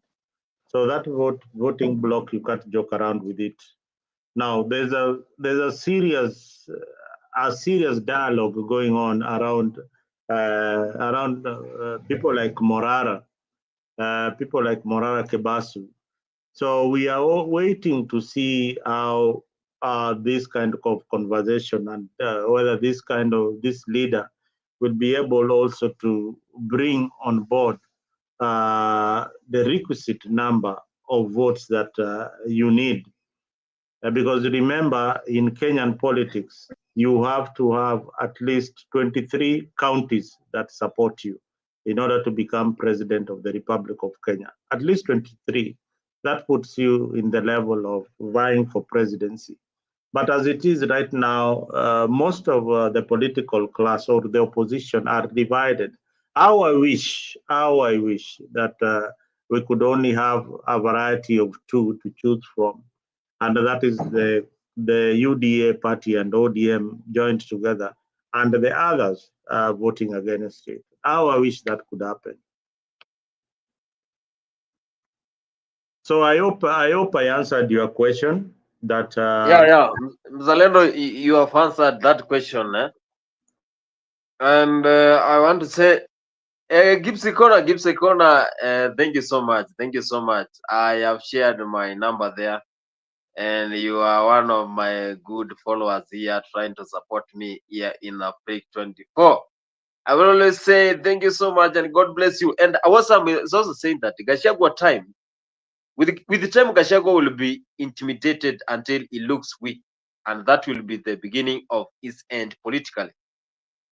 And also, do you think that Dan? Do you think that with the time Gachagua will be intimidated, and it will be the end of his politics? From my point of view, I believe that Gachagua, when he joined William Ruto during this presidential election in 2022 as the running mate, that is when William Ruto gave Gachagua that fame. Because personally, I never knew Gachagua. Not only because I am young, but politically, I never knew Gachagua.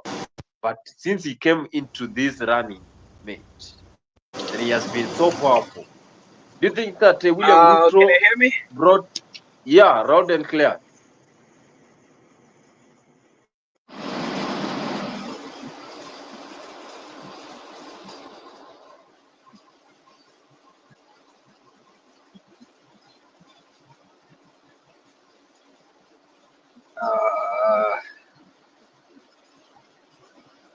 Hello? Yes, are you able to answer? Oh yeah, 1 second here. Let me answer that. Oh, Ole, I'm actually at work, so I'm going back and forth. I apologize. I think Gachagwa's political career is, I mean, it was very short-lived. We are witnessing somebody who was introduced to us in a very short time, and our nation did not quite have the same vision, whatever vision he was trying to have. And the question, and the reason I say that is, if Gachagua was to go back today, and this is a question I would post on whoever is on this call. If Gachagua was to go back on the ballot today, would anyone vote for him? You know, in whether it's a deputy president or a governor? Personally, I would not vote for him at any position. So I guess the question I'm posing to you guys is, if Gachagua was to be, say that somehow they decide, you know, there's a vote going on on the deputy president position. Who would vote? Would anyone vote for Gachagua? I mean, right now, today, I personally would not, and I believe his political career, more than likely, we are not gonna see him coming back on a national level in terms of as big of a position as a deputy president. I don't see that happening. If I had to vote to choose, a vote to choose between him and many people in Kenya, he's definitely not gonna be among the first people I'd vote for. I did not personally see his vision. Whatever vision he had, he was not able to implement it. And for that being said, I think he really had a very short-lived career. I don't see him coming back, not unless he decides to run for some position on the Mount Kenya region, which he will probably not do. So yeah, I think his career, we're already witnessing the end of it. That would be my answer. Saying that it is the end time for Gachagua career. You know, Dan, Dan has really ruled out Gachagua. He's not a Gachagua fan completely. He doesn't like the guy, and I don't think he liked the guy from right from the time he was elected the deputy president of the Republic of Kenya. The only problem Gachagua had is fighting for the Kikuyu community. That is the biggest problem that he had, and you put it clearly that if that could be sorted out, then he's just a good man. He's educated. He has been in the government for a long time. He just needed some molding. And even at some point, William Ruto had told him, huyu deputy wangu kuongea, anajua kuongea, lakini kuna vitu zingine akisema zinatokea vibaya. Ruto knew, had already known the problem of Gachagua. My only problem with Ruto and Gachagua is that they could not tolerate each other, despite being people of the church, people who are saved, people whose wives are ministers of the gospel. They could not come to a point of forgiveness. Unlike me, and like so many of us who are not ministers and are not do not have wives who are ministers, and we can still forgive. These are people who are Christian, and they read the Bible every day, and they go to church every Sunday, and they could not forgive each other. Dan, this is the mystery. These are people who go to church every day. They could not come into terms. They could not forgive each other. But that begs the question also. William Ruto and Uhuru Kenyatta, the reasons why they differed, we still don't know the reasons why they differed. This position of the deputy president of the Republic of Kenya, it's like it has a curse somewhere, something that we can't understand, something that is beyond me and you. something it's like this DP as a curse, because we saw the likes of Josphat Karanja, the likes of George Saitoti. We saw also during that time when Raila Odinga served there for the vice president. It is not a long-term position whereby whenever you are there, you're going to stay there peacefully. We hope that Kindiki will be there and serve for the next 2 years so that he can help William Ruto. Because as you heard William Ruto speaking, then he said that he has now the perfect man to replace, to help him carry on the duties. He quoted that for the last 2 years, he has been struggling having someone who cannot help him. And I was just wondering, why did he chose Gachagua, yet he knew that he will not help him from the beginning? Why would he do this? Or this was a mind game? They used Gachagua to win the election, and then at the end of the day, they will dump him. In the comment section, it is very active. Loyal followers, we have seen loyal followers of Gachagua, the likes of Cleophas Malala, the likes of Kate Waruguru. They are still giving him a backup. They are still supporting him. They are making sure that wherever Gachagua is there, they are giving him that support. why do you think, Zalendo? Why do you think that these politicians are so close to Gachagua? Of course, you know they are one of their loyal supporters who has been making sure that they support him. They give him that support, either politically during this time of impeachment. They were there, and also we saw Cleophas Malala even going to his home in Madeira. But before we go to that, I want us to listen to what Kate Warguru had said, because this is a woman who has been speaking a lot. If I would be asked, you could hear Kate Warguru saying that we are going to support Gachagua in all dimensions. There is a meeting that happened in Laikipia. That is, I think, 3 months ago. And Gachagua was there. This is the time when he was sent by William Ruto to go and fight those alcoholism and also those things that are happening in those areas. And also, you saw during those bandits attacks, Gachagua went there to check. Ketu Waruguru said this when they met on Sunday. Something that I listened to her, and I don't know why she said this. Let's listen to what Mr. Boni, Mr. Boni. Yes. I'm sorry to cut you short, but before you put the video, I just wanted to say that I had a pleasure to join this call. I have to clock off from work and go home. Upper Saizi, it's around 7:30, and I'm just leaving work. But it was a pleasure. It was a pleasure to hear you guys and share ideas, and hopefully here in the near future I will be able to join more. But I really, really appreciate you and Bwana Mzalendo. Nashukuru sana. Thank you so much. Thank you, Dan. Dan, you really made the show interesting. I wish you could come more oftenly. And now I have your number. I'll make sure that I get in touch. And in case we have got something that is of interest, we will be able to discuss it. I know we share the same group. We'll also meet on the other end when we inject. Yeah. Yeah, lazima. We have to inject. Yeah, we have to inject. So, so we have to inject. So. Nashukuru sana na mbarikiwe, yeah? All right, thank you. Asante. Thank you. So Mzalendo, this is what Kate Waruguru has said. I want you to listen to what Kate Waruguru has said about that impeachment.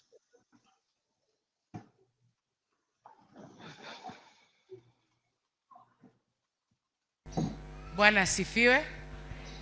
Your Excellency, the second Deputy President Rigathi Gachagua, and our second lady Mama Dorcas, Mama mchungaji na rafiki yetu Bishop, kanisa wa Bwana. Bwana asifiwe. Ageithie hiyo goko mutukenagia muno. Jitekeria twarie gikuyu fio twe mucie.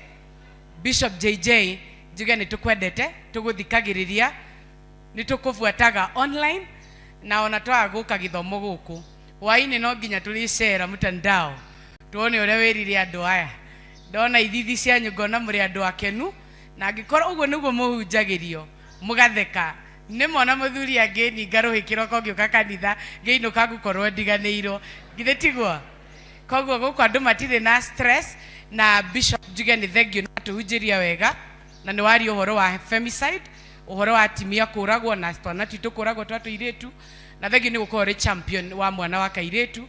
Tuko na Her Excellency Pastor Dorcas ni mama wa boys. Sasa wewe mkishikana na mama ya boys maneno itakuwa mzuri. So mimi nashukuru.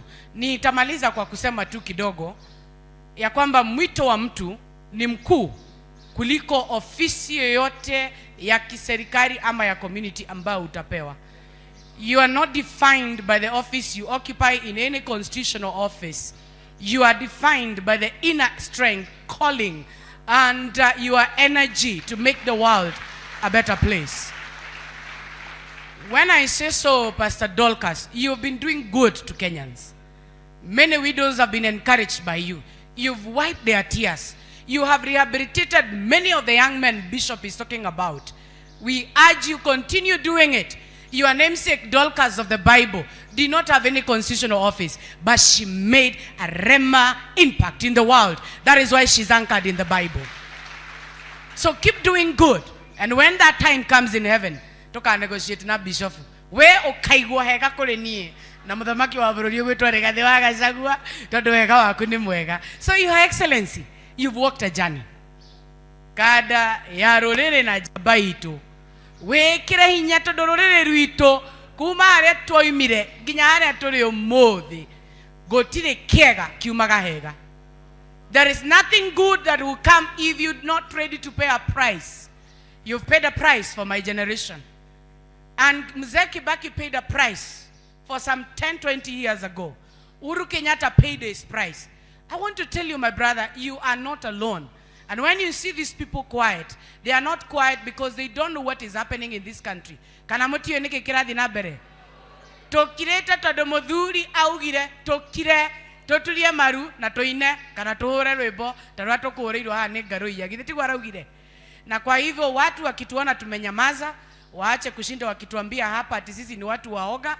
We are not going to allow you to take us through that path of incitement and making ridicule of our community. We have invested in this country and over beyond. We are into the diaspora, every corner of the world. This community, we are seriously invested.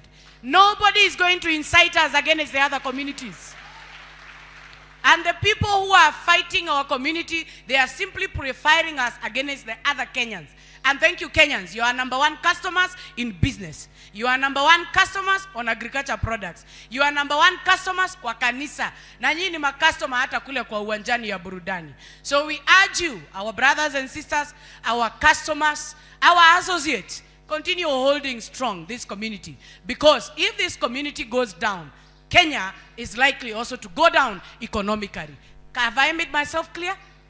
Ate dauga ate community eno itu egiharaga ne thiethe ona economy ya Kenya negwe katia nego thiethe. Your excellency girekia mwanake wetagwo kuruga wa jikoi no jamba itu ya rore tukimuona akore mitandao turakimuona agithie TikTok araria arauga inywe thu ciakwa mutigathekerere mwanya na ndethe aragio horo waku tondu nenge katia ningokira mutigathekerere inywe thu ciakwa mwanya na ndethe tondu ihinda ria Ngai ria Kenya ningekatia ningokira. Mwanake ucio arauga atiriri mundu ungithekerera mugikuyu ni kugua ri no mundu toi bururi uyu wega rora mucii gwaku na kuria wandikanite mawira ri uhete andu igana wira wa kuruta kuma mundu uria kuhurire gacati gaku bathi nginya uria watchman yaku nginya uria urarima mugunda gwaku nginya gatuka-ini gaku uhete andu aigana mawira matari andu riri no itu.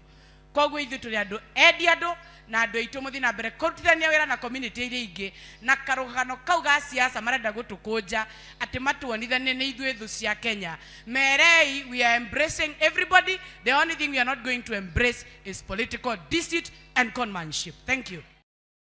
You, sir. Bwana sifiwe. Your Excellency, the second.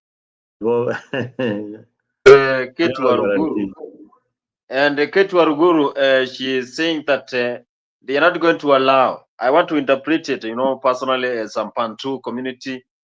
I'm a Kamba and I understand whatever they are saying there because Kikamba is very close to Kikuyu. So she's saying that they are not going to accept anyone who is going to divide Kikuyus because most of people are saying that Kikuyus are dividing Kenyans.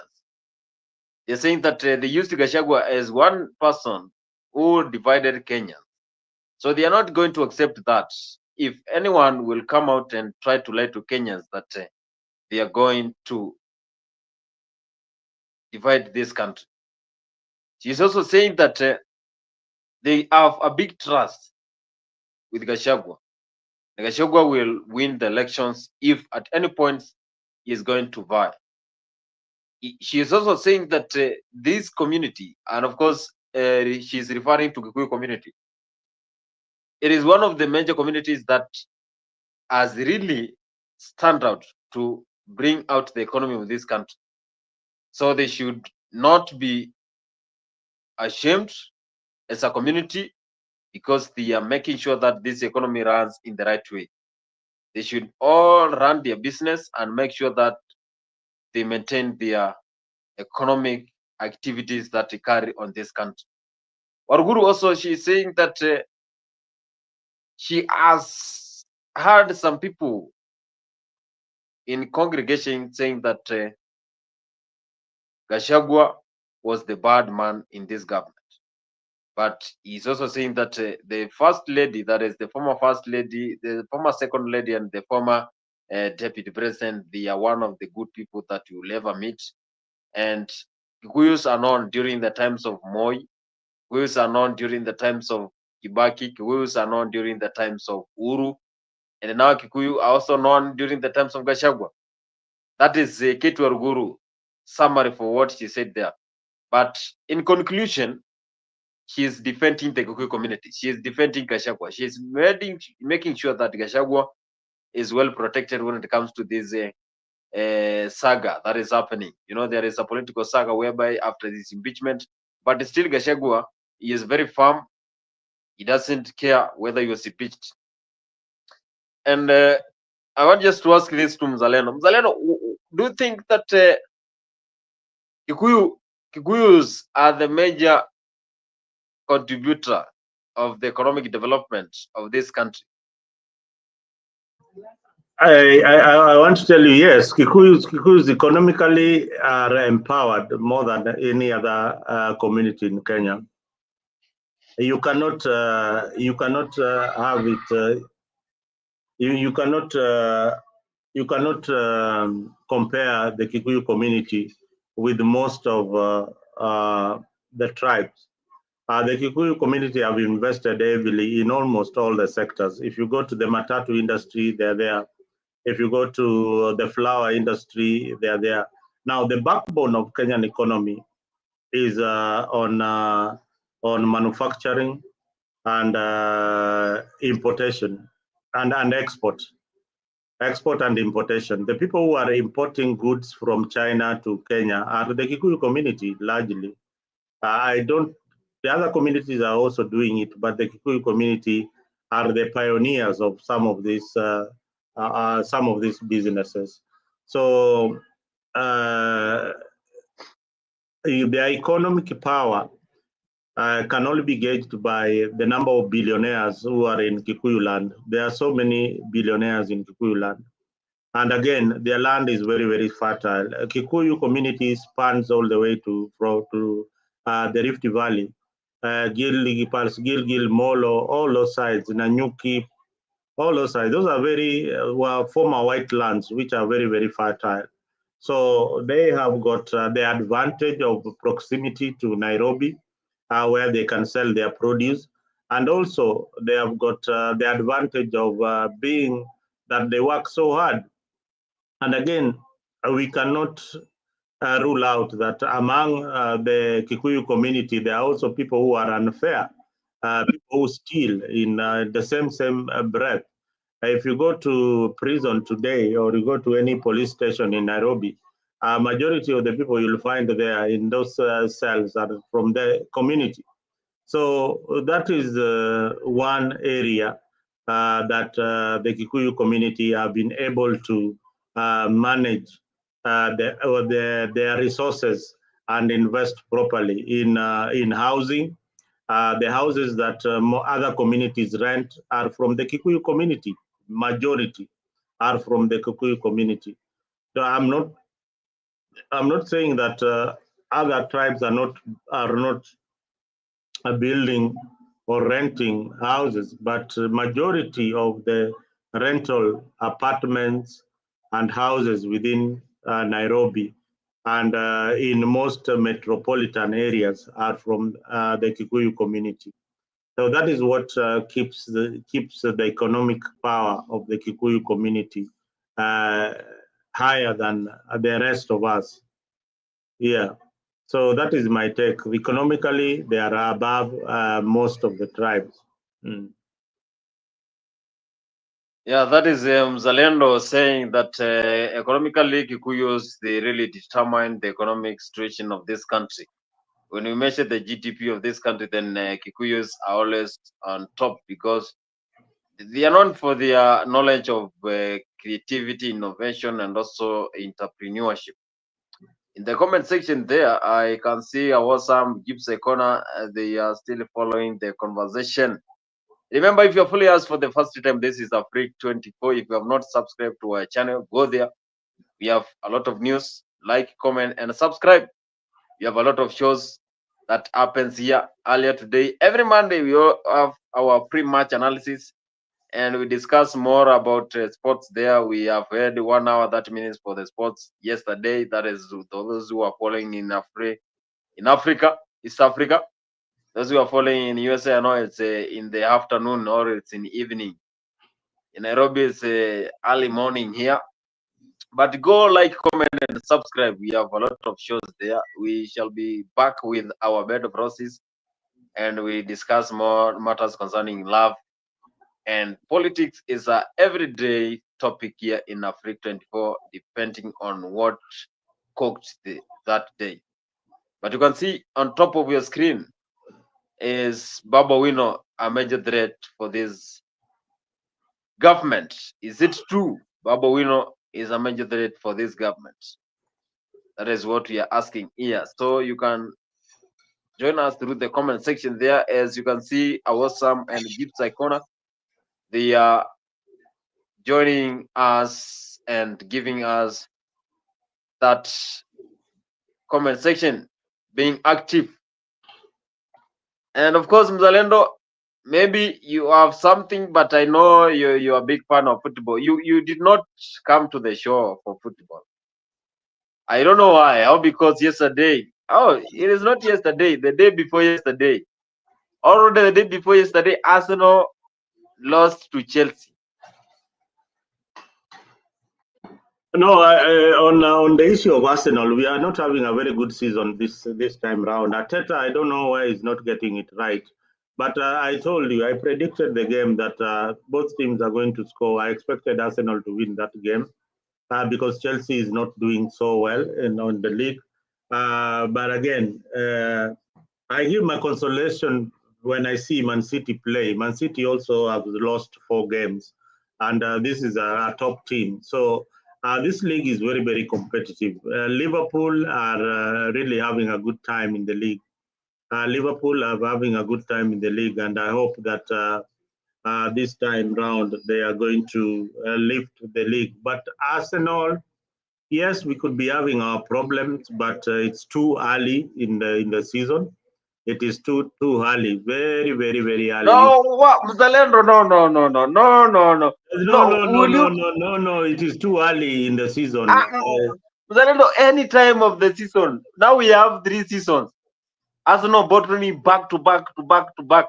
Will you be saying this is not our season? Next season you will say this is not our season. I didn't say that this is not our season. This. We are having a rough time in the beginning of the season. We might pick up in the mid-season. I can see you are a Chelsea fan. No, me, who said I'm a Chelsea fan? I'm a Nottingham Forest fan.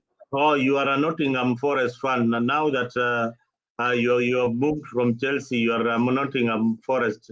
You are like, let me say, let me not use that word, but you are like those people who jump in from one man to another one. So you are kwa Kiswahili sanifu una umalaya wa kimpira. So wewe usiende huku na huku, unahanya hii unahanya kila mahali. So sasa uko Chelsea, kesho utakuwa Man City, then kesho utakuwa Tottenham. When Tottenham is doing so well, sasa wewe ni fan wa Tottenham.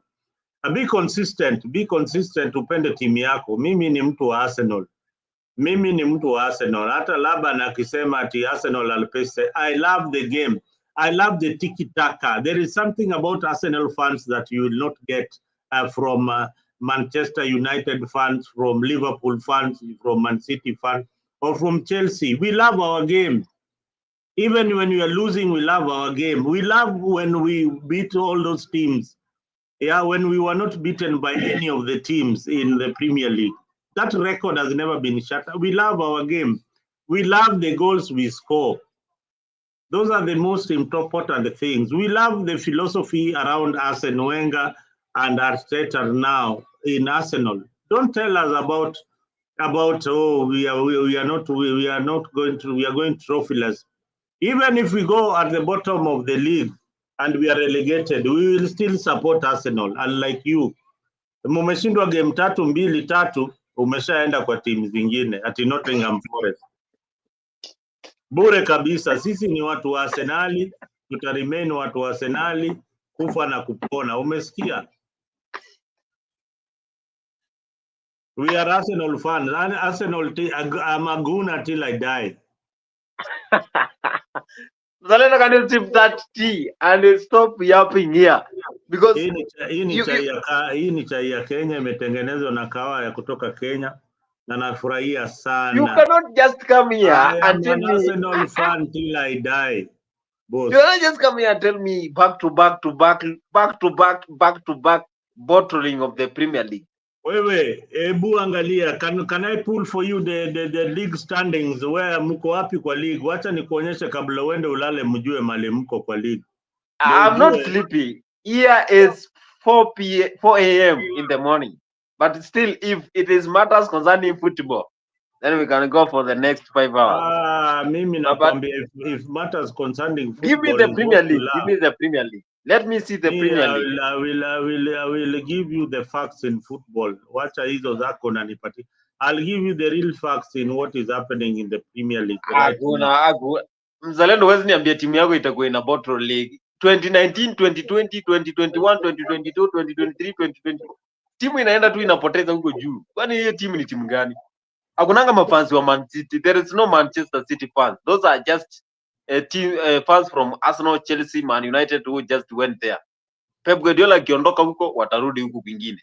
We don't have Man City fans in the world. Those are just oil clubs that are just being supported because of money. Oil clubs that have money, they just go and sign quality players. Why can't they build players like Brighton? Brighton, they build players. The scouting for Brighton is topmost. You see, they gave Chelsea Caicedo. They gave Chelsea Marco Cucurella. They gave Chelsea Robert Sanchez. They give him quality players. That is Brighton. Why Man City cannot do that? They always go for quality players, the likes of Haaland, the likes of Kovacic, the likes of Grealish, the likes of Ford. No, Foden is one of the academies. No way, Mzalendo. No way. Mimi nimekuambia, I've told you one thing. I've told you one thing. You can count all the teams, eh? No, let me tell you, Mzalendo, personally, I'm a big fan for Chelsea for a long time. But if I watch what is happening in other teams, then I will be happy. But now, considering that Arsenal, they have lost back to back, I will not agree with that team. It's either that team to be relegated for championship or they go to, they just stop competing. Because they lost against Bournemouth. Huh? It was just a minor mistake. Chelsea would have won that game. Because if Malo Gusto could have scored that goal, that was a free header. Oh, hey. What's up? Once you come to Kenya, you have my number. Please, call me.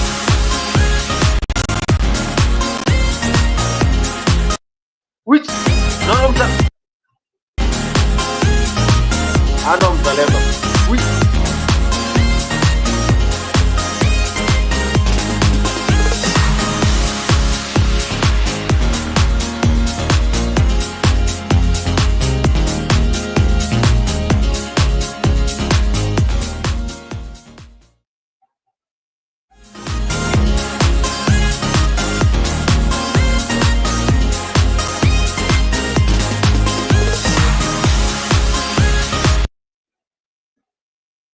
No. This was the table standing last weekend. No, we are on game 11, Muzalendo. We are on game 11. You are on game 11 right now. So yes, this was the other weekend. So no, I need no. Where are you at right now? You are number one. No. I want no. Muzalendo, we are on game 11. No, give me the correct format. Because Liverpool doesn't have 25 points.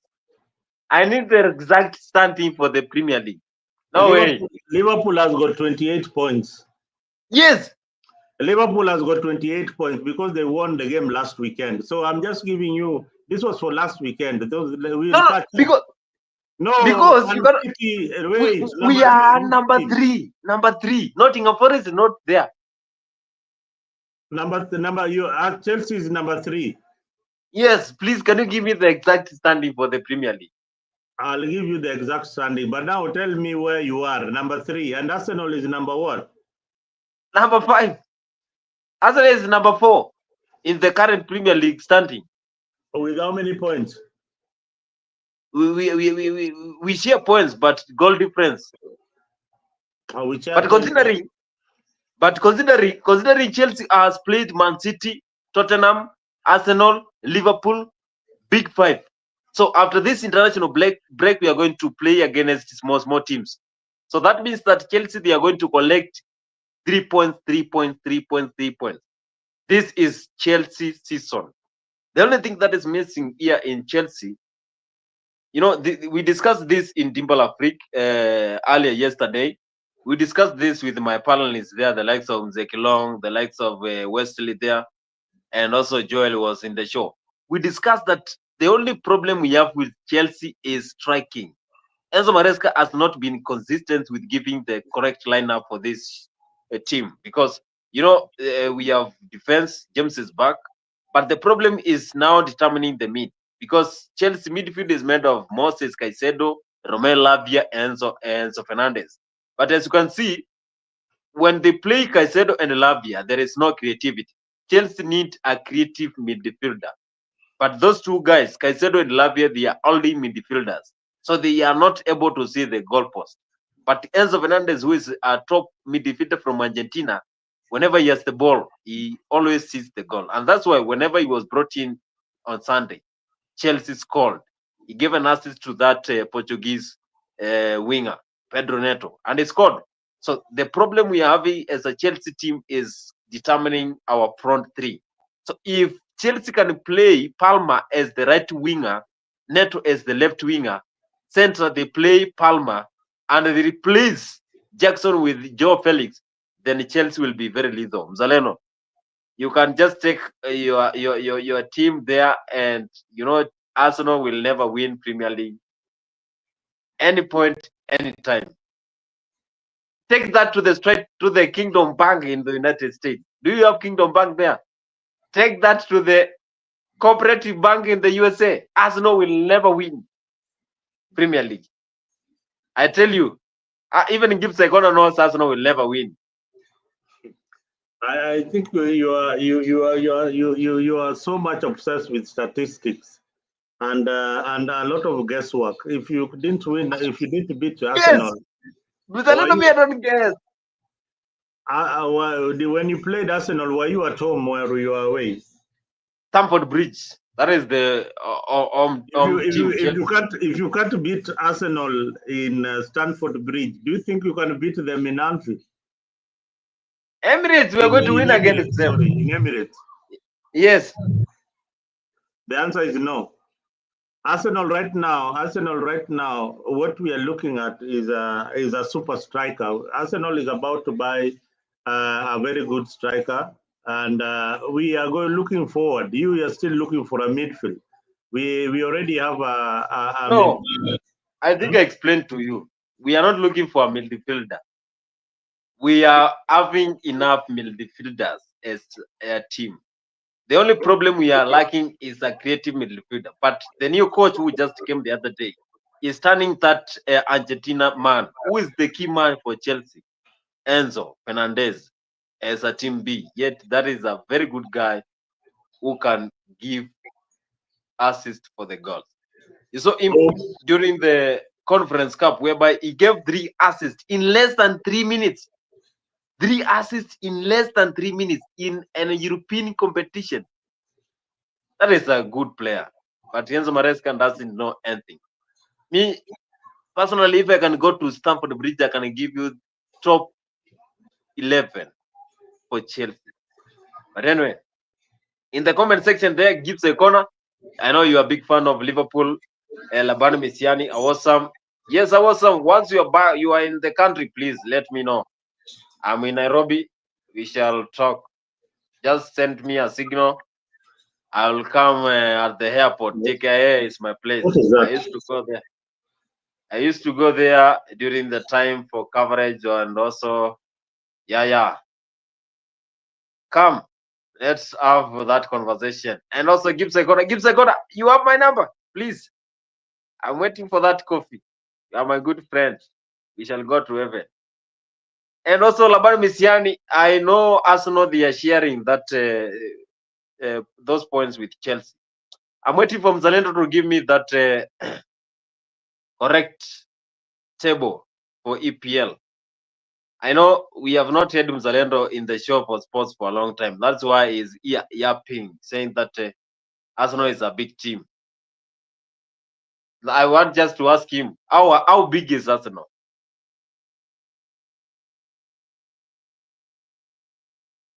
You are mute. You're on mute. Let me tell you one thing. Arsenal, I would first tell you that there's no, you know how many FA Cups Arsenal has won. Yeah. No, you cannot just go back to history. Hmm? Those were white and black trophies. If you go on that direction, then you know. And right now we are playing the Champions League. Which is Chelsea playing the Champions League? Zalendo, hold on. Before I answer that. No, answer that question. Is Chelsea playing the Champions League? No, with a reason. What is the reason of Chelsea not playing the Champions League? Because you know, even when for the last 2 seasons, Chelsea for the last 3 seasons, Chelsea has not played for Champions League. Why? We have been having that sort of transition from an old team to the young team, and now we are building it up. So the only thing that we are missing here is this season Chelsea is going to play for Champions League. Arsenal, they have been playing for Champions League. The last season they were there, but we know they are pace setters. They have been winning games, but on Tuesday we saw them playing. On Wednesday, that is on Tuesday, we saw them playing against Inter Milan at San Siro Stadium, whereby Inter Milan won 1-0. That was a penalty from one of the Turkish striker known as Akan Kanoglu. Akan Kanoglu scored the winning goal. Only solitary goal for Inter Milan. So do you think that you cannot win against, if you cannot win against Inter Milan, are you even going to win against? You cannot win. Arsenal will never win anything in this competition. You mean Arsenal can never win anything in this competition? Yeah. Anyway, I'm very, very sorry for you. Arsenal is a club that is doing very well right now. We have had our problems, but we have built a very, very strong side. And our Arteta, we were number 2 last season, and we almost clinched the Premier League last season. This season, we are also playing very well. Apart from a few injuries here and there, we are looking forward to beating teams like you, like Chelsea. Wale wanakuwa na mdomo sana, tutawapiga tu kama kawaida, home and away. This time you managed a draw. I don't think that at the Emirates you'll get a draw, but you'll get a proper whooping from Arsenal. But the team to watch this season, sincerely, is Liverpool. Liverpool is playing a very, very good counter-attack football, and they have gotten their act together. That is their strength. I think I have a jersey for Liverpool here. Yeah, Liverpool is playing very, very well, and you have a jersey. You have a jersey, but I attended the Liverpool coaching training program, so I'm lucky to have met people who are in Liverpool before, who are very, very good players in the team. So Liverpool right now, the philosophy, the spirit of the team after their former coach left, they are in very, very high spirits, and they can win the league. I think the coach right now has gotten the flow of the Liverpool that what was the name of the former coach? I've forgotten his name again. Jürgen Klopp. Klopp left. When Klopp left, he left. He left a team that he had built around Salah, and the other guy who left to UAE. What was his name? This African guy, Mane. Oh, Sadio. Mane. So they have managed to get some new players who are playing so well in the front line. I don't think there is a team that is as lethal as Liverpool at the moment in the striking force. Yeah. But I tend to disagree with you. Personally, I don't agree. I'm not a Liverpool fan, yet they play a good game. I saw them play against Bayer Leverkusen at Anfield. Although Bayer Leverkusen is one of the good teams in the European football, currently led by former Liverpool player Xavi Alonso. But again, Liverpool, they just need to get a strong team. If Nottingham Forest could win against them, then I think they are not still the top team. They are on top of the Premier League as it stands. As we head to the international break, they are on top. But still, this is not a club that you can say they can win the Premier League this season. The season is still young and the season is having a lot of competition. So I think no. Ancelotti, he has never met those top teams that can beat him. The likes of Southampton, the likes of Brighton, the likes of Newcastle. Let's meet them. Those are the teams that will shake you. So I think no. Ancelotti, no. He has a long way to go. The league is still on early stages, but they are playing a good game. That is something that I can agree. Yeah, they are doing well, but no way they can win this Premier League this season. No, this is season that is meant for Chelsea. It's going to Stamford Bridge. I bet that Mzalendo. No, I told you Liverpool under the new coach, they are doing so well, and they have got a good side. When you talk about their game with Brighton, you see what happened in that game. Liverpool won. I think it's 2-1. So 2-1. And look at the quality of goals that Liverpool scores. That is what matters in a team. When you look at the quality of goals that this team is scoring under pressure, then you know that they have got the spirit, they have got the will, and Liverpool is built around that will. They'll fight till the last man. I remember when they won the Champions League when they were down like 4-0, and they came up and beat a team that they lifted the Champions League. So they have got that fighting spirit, and it is in all Liverpool players. So Liverpool is a team. If I was to place my bet away from Arsenal, I would place it on Liverpool. For Man City, they will be struggling because this is a team that has been winning in most of in like 4 consecutive seasons. Most of the coaches have studied their game so well. So each and every time they meet even the smallest team, they will have the mental attitude to beat Man City. So defending your previous form or your previous victories against other clubs is so difficult as a coach and as a team. But teams who are coming in can easily beat you because they want to prove a point. Yeah.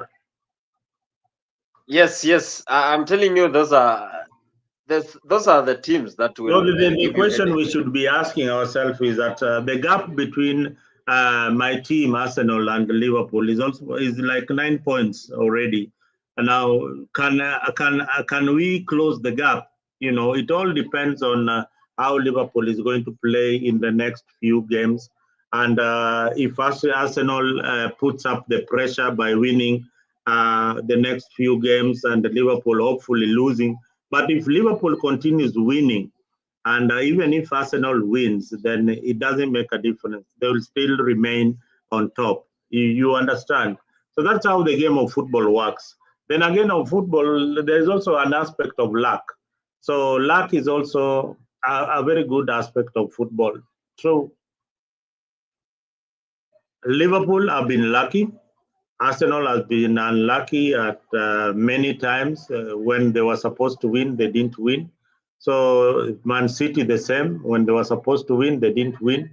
So the gods of football this time round are on Liverpool's side. That is why you are seeing the good spirits of the game in Liverpool. Yeah, thank you so much, Mzalendo. And of course, that was a short glimpse of European football. Yeah, if you are having that content for football, then you can join us in the Dimbala Freak, whereby we always have the post and pre-match analysis of the game. Yesterday, we discussed about Manchester United versus Chelsea, Chelsea versus Arsenal, and also the Premier League, and also the UEFA Champions League, whereby a lot of teams there lost. Club Brugge defeated Aston Villa 1-0. Arsenal lost 1-0 to Inter Milan. Bayern Munich won 1-0. Celtic won, and also Liverpool won. Madrid was clobbered by AC Milan at San Siro, at Santiago Bernabeu. You know, those are the things that we discussed. But anyway, all matters concerning sports, we always have in Team Palafric. I want to say thank you so much for those who joined us, for those who ensured this conversation was awesome. As our loyal follower there, awesome is always engaged. Brand Ambassador Gibbs Icona, thank you so much. Labani Misiani, thank you so much. And also Dan Karanja, who joined the conversation today for the political talk. I want to say thank you so much. Yeah, Zalendo, and before we finish, we should like PR to be on our side. That is Gibbs Icona. Zalendo, I want to just request you to give us your closing remarks as we come to the end of the show. My closing remarks would be congratulations, Gypsy Corner, for winning the bet against between Kamala Harris and Donald Trump. Once again, congratulations very much. You are on the winning side. We have moved on. Although feeling the pain of the elections, we have all moved on. Your bet is surely coming. I know there are some people who will not come on this channel because their bet, people like Penny Nyagaka, I can't see them.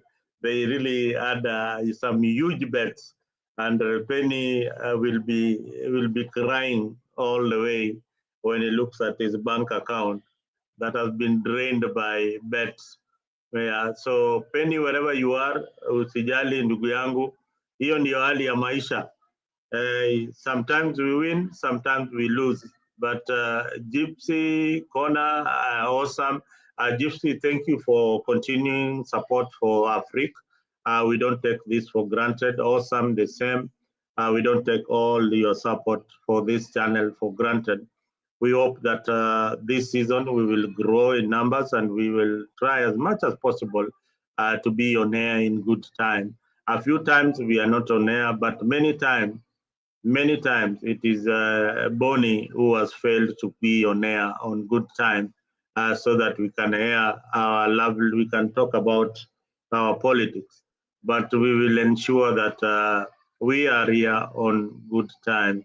But thank you so much for your continuous support and for the love for Africa 24. And for the love of Kenya. You know, we are on different political paths. There are those who support UDA. We respect your position. I was there before, but right now, I don't think that I agree with a lot of policy by William Ruto. He has changed drastically. And my main reason is that they cannot account for the missing children, the missing young boys and girls who are in the demonstration, and the abductions that are in the country. I saw Kindiki giving some ridiculous statement that he is going to fight to look into the issues of abduction. That is playing around with our minds, Mr. Deputy President. We are not that silly. You can tell that to toddlers. You are the ones who you are in charge of the security docket, and you should be answerable. And when the Senate called you to answer or to tell them what is happening, then you didn't appear before the Senate. Personally, I don't feel that you are fit to be in that particular position, being the deputy president and presiding over the most deaths that happened in the history of Kenya. Shakahola, the demonstration of GNZs, the kidnappings that have been going on, and abductions. So those are some of the things that you need to be held accountable. So some of these leaders think that they'll be in power forever. They will not be in power forever. For now, you might be having the political class on your side, but in the next few years, you'll be old enough to stand in the docket and answer some of these charges when you will not have political power. So guys, let's continue fighting for our country, fighting for what we believe is right, fighting for the rule of law, fighting for the release of people like Maverick Aoko who are still missing. I also have a brother who is missing out there. So I will be putting a poster of him here on this channel. So if you come across my brother is also missing, we hope that he will resurface one of these fine days. So he's been missing for the last 1 or 2 weeks, 2 weeks now. So we hope that one day he will resurface and tell us where he has been. So these abductions have been going on. We hope that these things will change and will change for better. So otherwise, Bonnie, thank you very much for hosting this show. We missed the conversation. And make sure that you tell the viewers what time that you are always in the program so that we tune in. So if you don't tell us what time you are on the shows, most of the time we'll not be able to be part of the show. So please make sure that umetuambia show inaanza saa ngapi ndio tuweze kujua show inaanza saa ngapi. Otherwise, asante sana. Yes, thank you so much, Gibbs Ekona, Mzalendo, and Awesome for having this time for the show today. What I can say is that it was a good show. Discussed most of the things. As I go to sleep, it's almost 5 a.m. As I go to sleep, Mzalendo, we meet here same place, same time, please. And what I can say is bye for now.